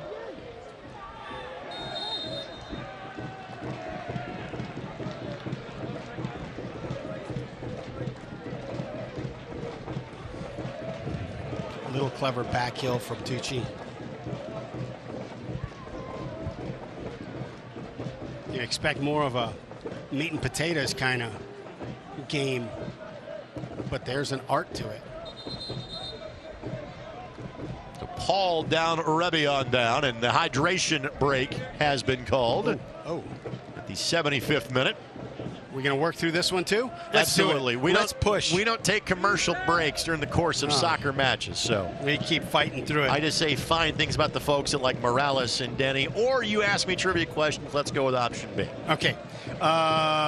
Former professional basketball player, played college at the University of Memphis before being selected 17th overall by the Indiana Pacers. Sean Williams. Yes. 2006, 2007. 2006. Okay. Well, so that's while 3 you for think 3. of the next question, let me say nice things about the folks at McGowan Insurance. McGowan Insurance is a proud partner of the Indy 11. You see how you spell McGowan? It's there on your screen at insgrp.com to their website. McGowan-insgrp.com for all your insurance needs. All right. Last one I got for you, brother. Fire away. If you get this one, you're 4 for 4. Yep. And that keeps you in the 98th percentile. The only ones that you've missed are the ones where I got the question wrong. Or the handball question from the 87 Pan American Games, yes. That's right. Not that I'm keeping track of these things. You're scarred on that one. I wouldn't say scarred. Just no, keeping, you're upset. Keeping receipts, Yeah. yes. Okay. This current NBA power forward in his 15th year went to Mitchell High School in Memphis. Okay. Who does he play for now? I don't know. He's still active, but he played for the Pacers from 2016 to 2019. Power forward. Yeah. Played for the Pacers from 2016 to 2019. The key is Mitchell High School in Memphis. Don't you have the list of all their alumni bouncing around in that head of yours? Sean Lewis on the restart. It is not Sean Lewis. Thank you. Appreciate that.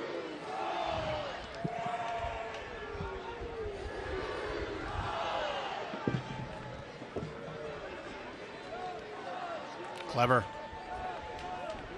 Don't miss a minute of the action here in 2022. Whether your club is on the road or at home, catch nearly every second of USL Championship action on ESPN+. The home of the USL, MLS, La Liga, the Bundesliga, UFC, and more. Time today at plus.espn.com.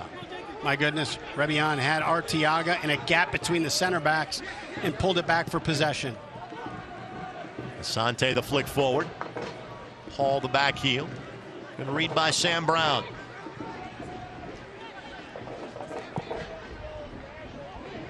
Good ball by Jerome. Ioze. Logue got in the way of Asante. And I know I've asked you a variation of this question a couple of 3 times at different stages of the matchup, but if you're Mark Lowry, how you feeling about this one? I'm trying to find a way to convey that the confrontation, the line has to be higher up the field, and you got to be quicker once you win possession of the ball. The transition game is too slow right now. By the way, is the answer to the question Tyreek Evans? No. Okay, because Tyreek has played at University of Memphis. Well, he didn't go to Mitchell High School. Played for the Pacers. That was the key. Yes. Go back to your archives. He's not a power forward. I think the Mitchell High School archive is in the right cerebral cortex. Go in there and find it. Well, I have the Mitchell archive for the state of Indiana. That I know. Mitchell High School in Memphis, not so much. Here's Kelly. Turchi. The lift. Wow. Fernando takes a tumble. Not enough in that. It'll be a throw in for Memphis here in the 80th minute. I do think Indy can catch Memphis in transition. They sustain the attack so well. They bring so many bodies forward that once you do win that ball, if you can get it out and you can get it into your attacking pieces a little bit quicker, you're going to generate some opportunities. Here's Kelly.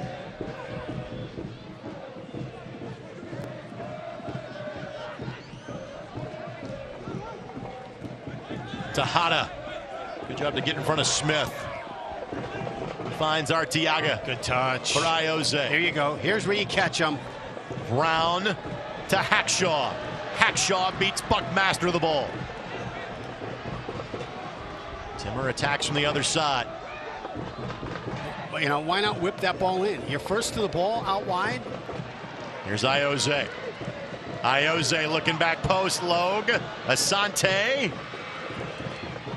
Chips it in. Arteaga could not get there. Well, the Brickyard Battalion didn't like the no call. I think that's probably the right decision. I agree with you, Mr. Rakestraw.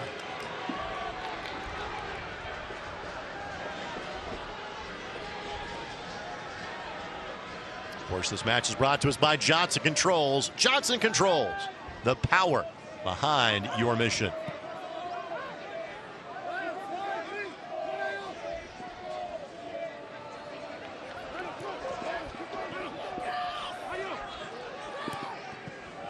Thad Young, by the way. Thaddeus. You're welcome. Well done. 4 for 4. As predicted on Twitter. What? Domination. Seriously? You predicted it? Yes, exactly.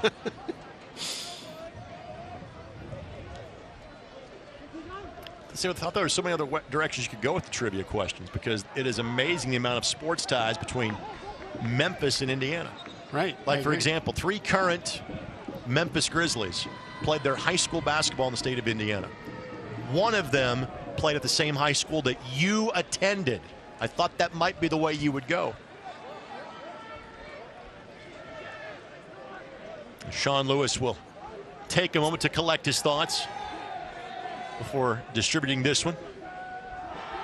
I can't remember his name right now. Of course you can't.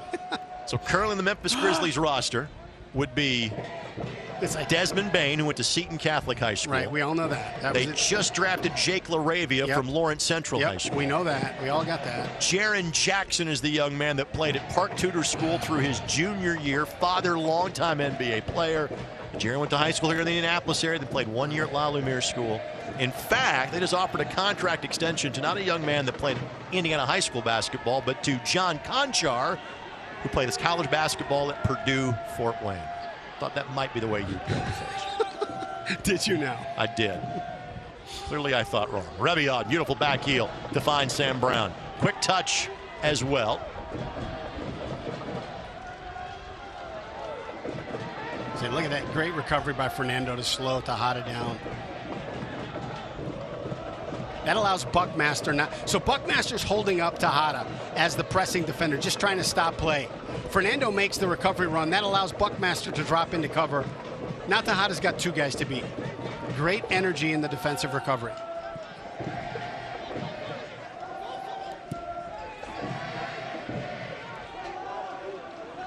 And Muse out to the edge of the 18 to track it down. 2 substitutions available for the Indy 11. 4 available for Memphis 901. But I tell you, one of the advantages of having the ball as long as Memphis has is you dictate the tempo.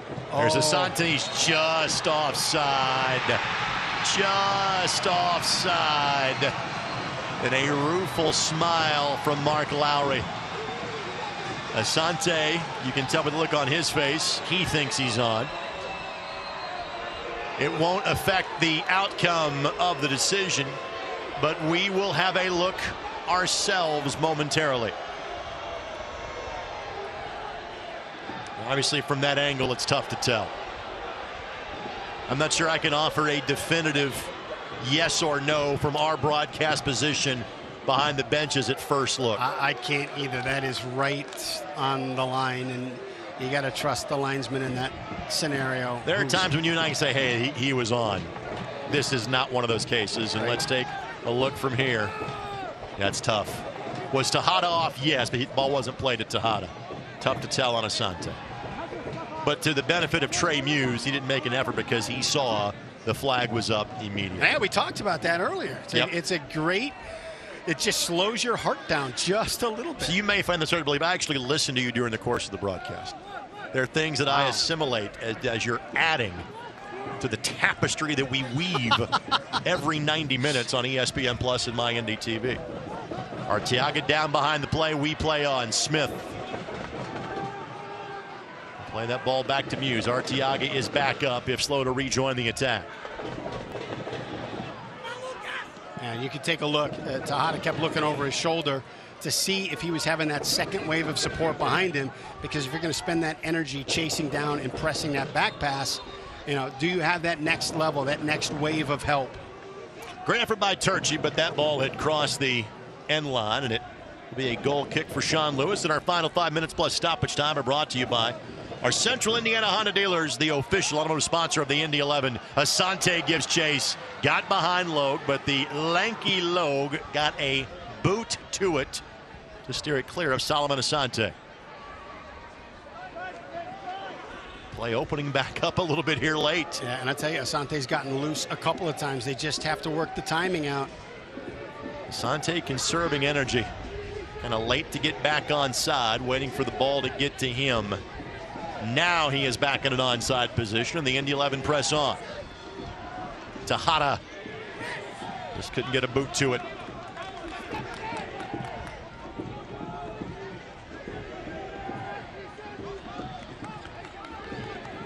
Tonight's game brought to you by radical ideas like loving your enemies, your neighbors, and yourself unconditionally. Find out more at hegetsus.com.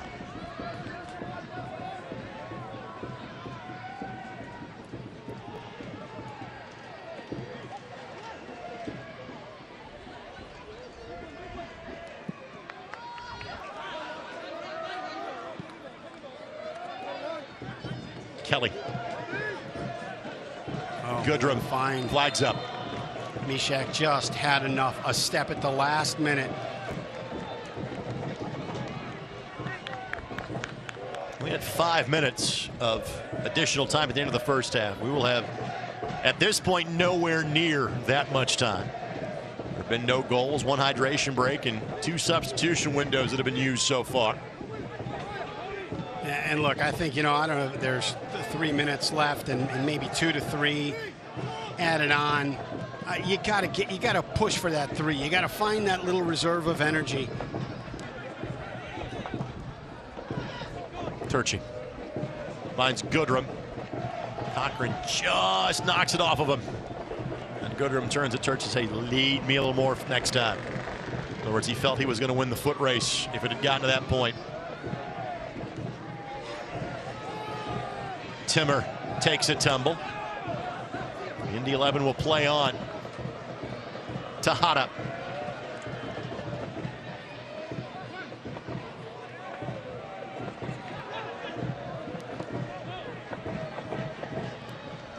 Honestly, I think that ball could have been slipped into Hackshaw. A little bit more aggressive thinking. You were saying? That's the ball. Hackshaw plays it across. Timmer couldn't get to it. Logue in the way. Rebion settles. Asante trying to find a pocket of space.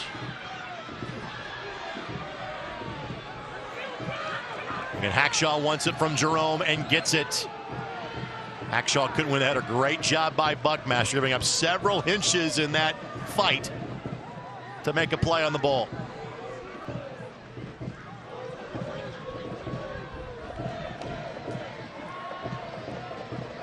Second time that Reese has played in a visiting role in this building. He was on Red Bulls 2 when the Indy 11 won a playoff match here against RB2 in October of 2019.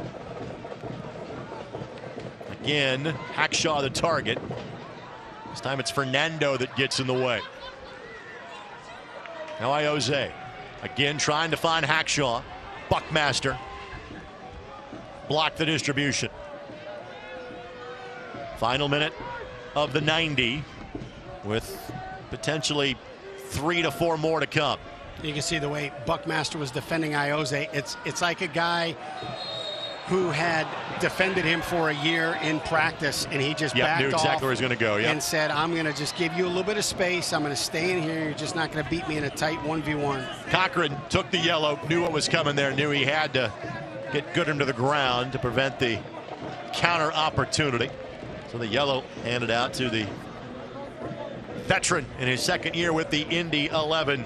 For standings, stats, and all the latest league news, please be sure to visit USLsoccer.com. Youssef El Masusi is our fourth official tonight. We will look his general direction as to exactly how much time is remaining in this match. Both goals at this point in the opening 25 minutes of play. And again, it's 3.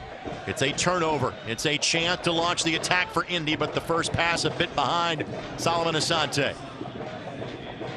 So 3 minutes of added time. And oh, tough ball. Yeah. Lewis did the best he could with it. And Hackshaw is going to take the ball and go home, but is going to take the ball and buy some time. And what it buys him is another yellow card. I say another as in on the season, not as another right, on the night. I'm following Different conversation. I'm following you. Ball sent in. Cochran got in the way. Iose will track it down, and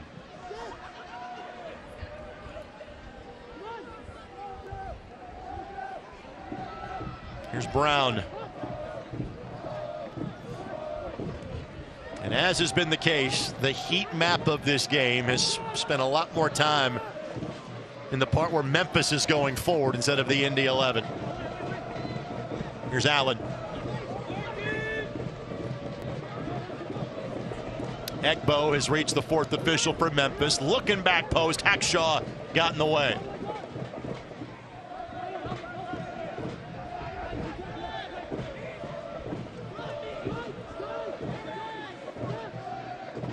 Buckmaster. Malloy. All knocked sky high by Indy.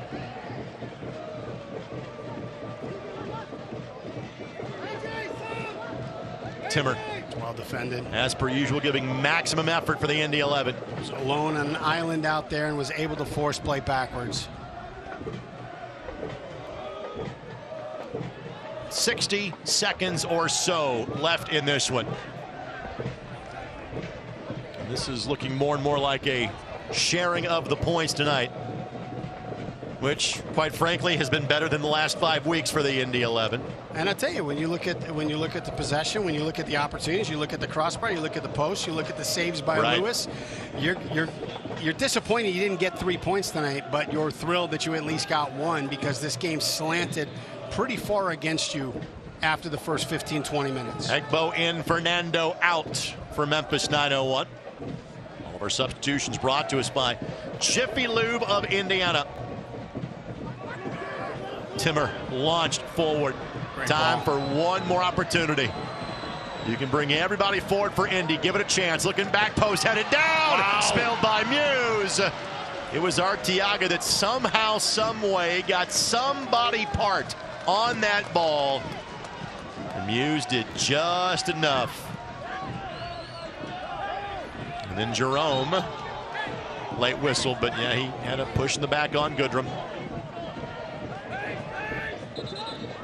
And take a look at that, great opportunity for Indy 11. Muse is equal to the task, makes the save, and they're not playing for a point. Immediately drives a ball up to Goodrum. It's got to be quick for Memphis. We are past that 3-minute mark. No glance at the wristwatch just yet.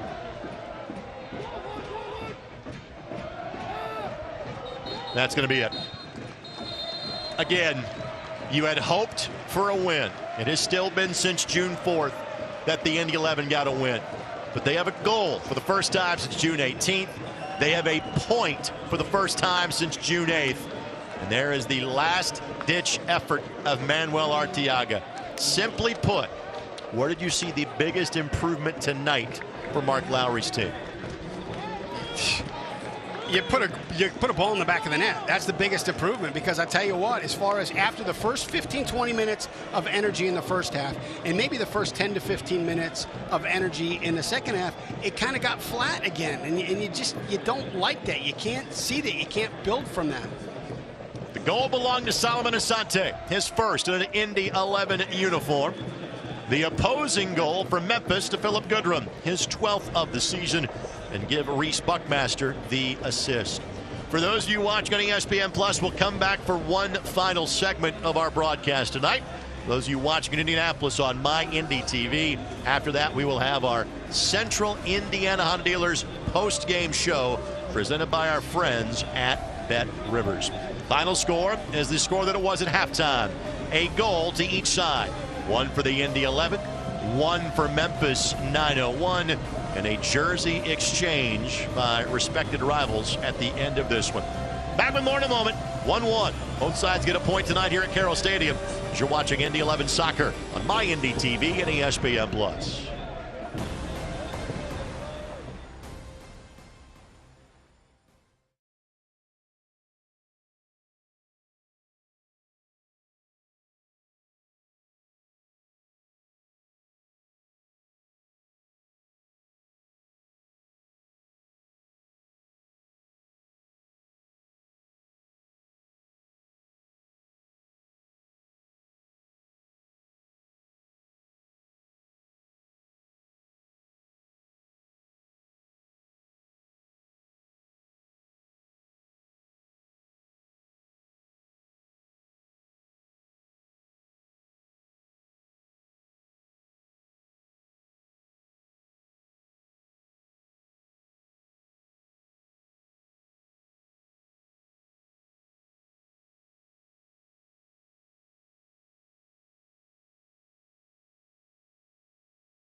Indy 11 Soccer is brought to you by your Central Indiana Honda Dealers, the official automotive sponsor of the Indy 11. And by Community Health Sports Medicine, exceptional care simply delivered.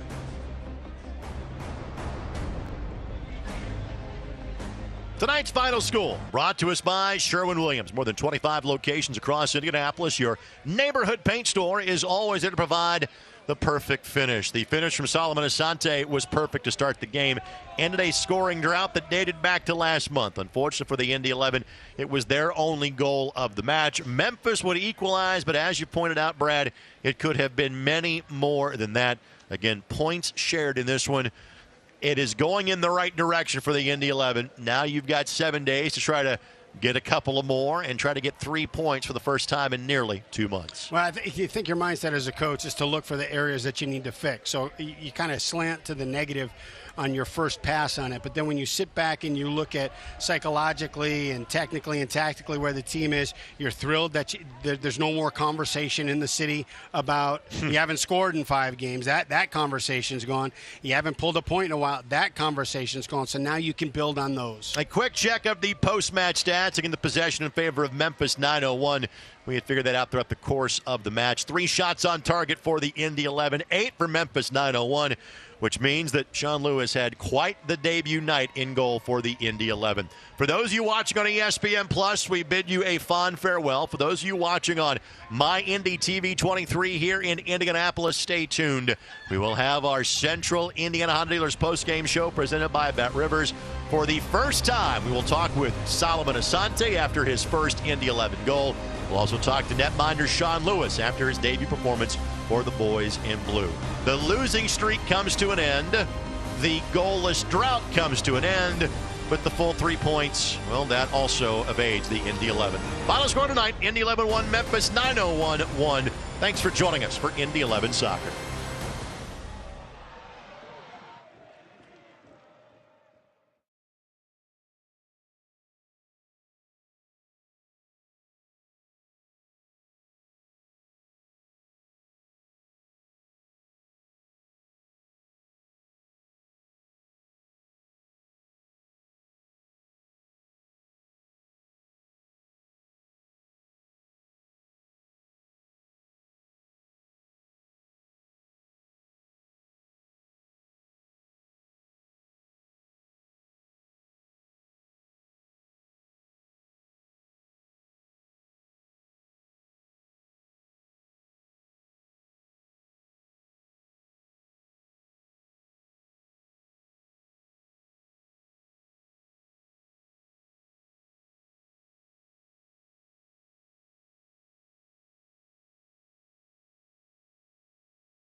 What was a gray afternoon and evening kept the temperatures down for us in Indianapolis tonight. We're kind of seeing more sun at just past 9 o'clock than we have seen all day. And the Indy 11 sees the light of day in terms of a goal for the first time since June 18th. It all adds up to a 1-1 draw. Again, Greg Rakestraw, Brad Hodder with you. Our Central Indiana Honda Dealers postgame show presented by Bet Rivers. Let's waste no more time because we've made Solomon Asante, after playing for 90 minutes, stand for about the last 3. Let's get to him now solo. It is Greg and Brad. It is great to finally have you on the postgame show. And just what's going through your mind after finding the back of the net for the first time in an Indy 11 uniform? Yeah, fantastic. I feel great. I feel good. I feel happy for myself and then for the team.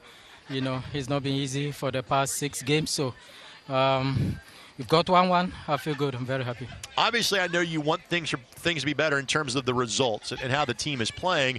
But after spending 4 years in Phoenix, how have these first couple of months in Indianapolis treated you, say, away from the pitch? Yeah, like I said, it's not been easy because I was out for 5-6 months, and I was just back home with the family. You know, I was not doing anything. I was home with the family. So it has never been easy to come and then, start playing. You know, it's not easy, but that's my work, that's my job. So I have to fit in and then try to make things happen. So what's been the toughest part of that transition? Because you're not here in preseason, so you don't get to build those relationships. You don't get to kind of find that rhythm with guys. What has been the toughest part about meshing into a group when they've already had their preseason and they've already started their season? Yeah, I have experience and I'm more matured, and I learn quickly, so it's not been that difficult for me because I've been in this game for some years, so I have experience, so it's not been that difficult. Yeah. So when you look at it also, you've spent the your time in the USL Championship in the Western Division, Western Conference. Now you're in the Eastern Conference. What has been the difference in play? It seems like there's a little bit difference on the stat lines from the West to the East. What's been the biggest adjustment going from the Western Conference to the Eastern Conference? Yeah, I think I've been there for the Western Conference. I've been there for 4 years, and I know everything. I know every pitch. But here I don't know more pitches, and I think the Eastern Conference is playing like on the turf, more like on the turf. So it's been a bit difficult on the turf. Yeah, I think that's the only thing I would say. Yeah, the turf, and in Phoenix it was a bit hard, but here I think it's kind of a bit cold, but getting used to it. Yeah. I love how he references a bit cold here in Indianapolis. It's been the 90s for the better part of the last 2 or 3 weeks. Yeah. Solo, it's a pleasure to finally have you in the post-game show. Congratulations on the first Indy 11 goal. I know it's the first of many. You've been on your feet long enough. Go take a rest, and thanks for the time tonight. Thank you. Thank you very much. And Solomon Asante, kind enough to join us. We saw that first dose of Asante magic from a goal-scoring perspective. Obviously, he had 2 assists in the game against Charleston back on June 4th. Again, there's more to come with a player of his level of skill. Yeah, and you take a look. When a goal scorer finally gets that first one, it kind of breaks that block.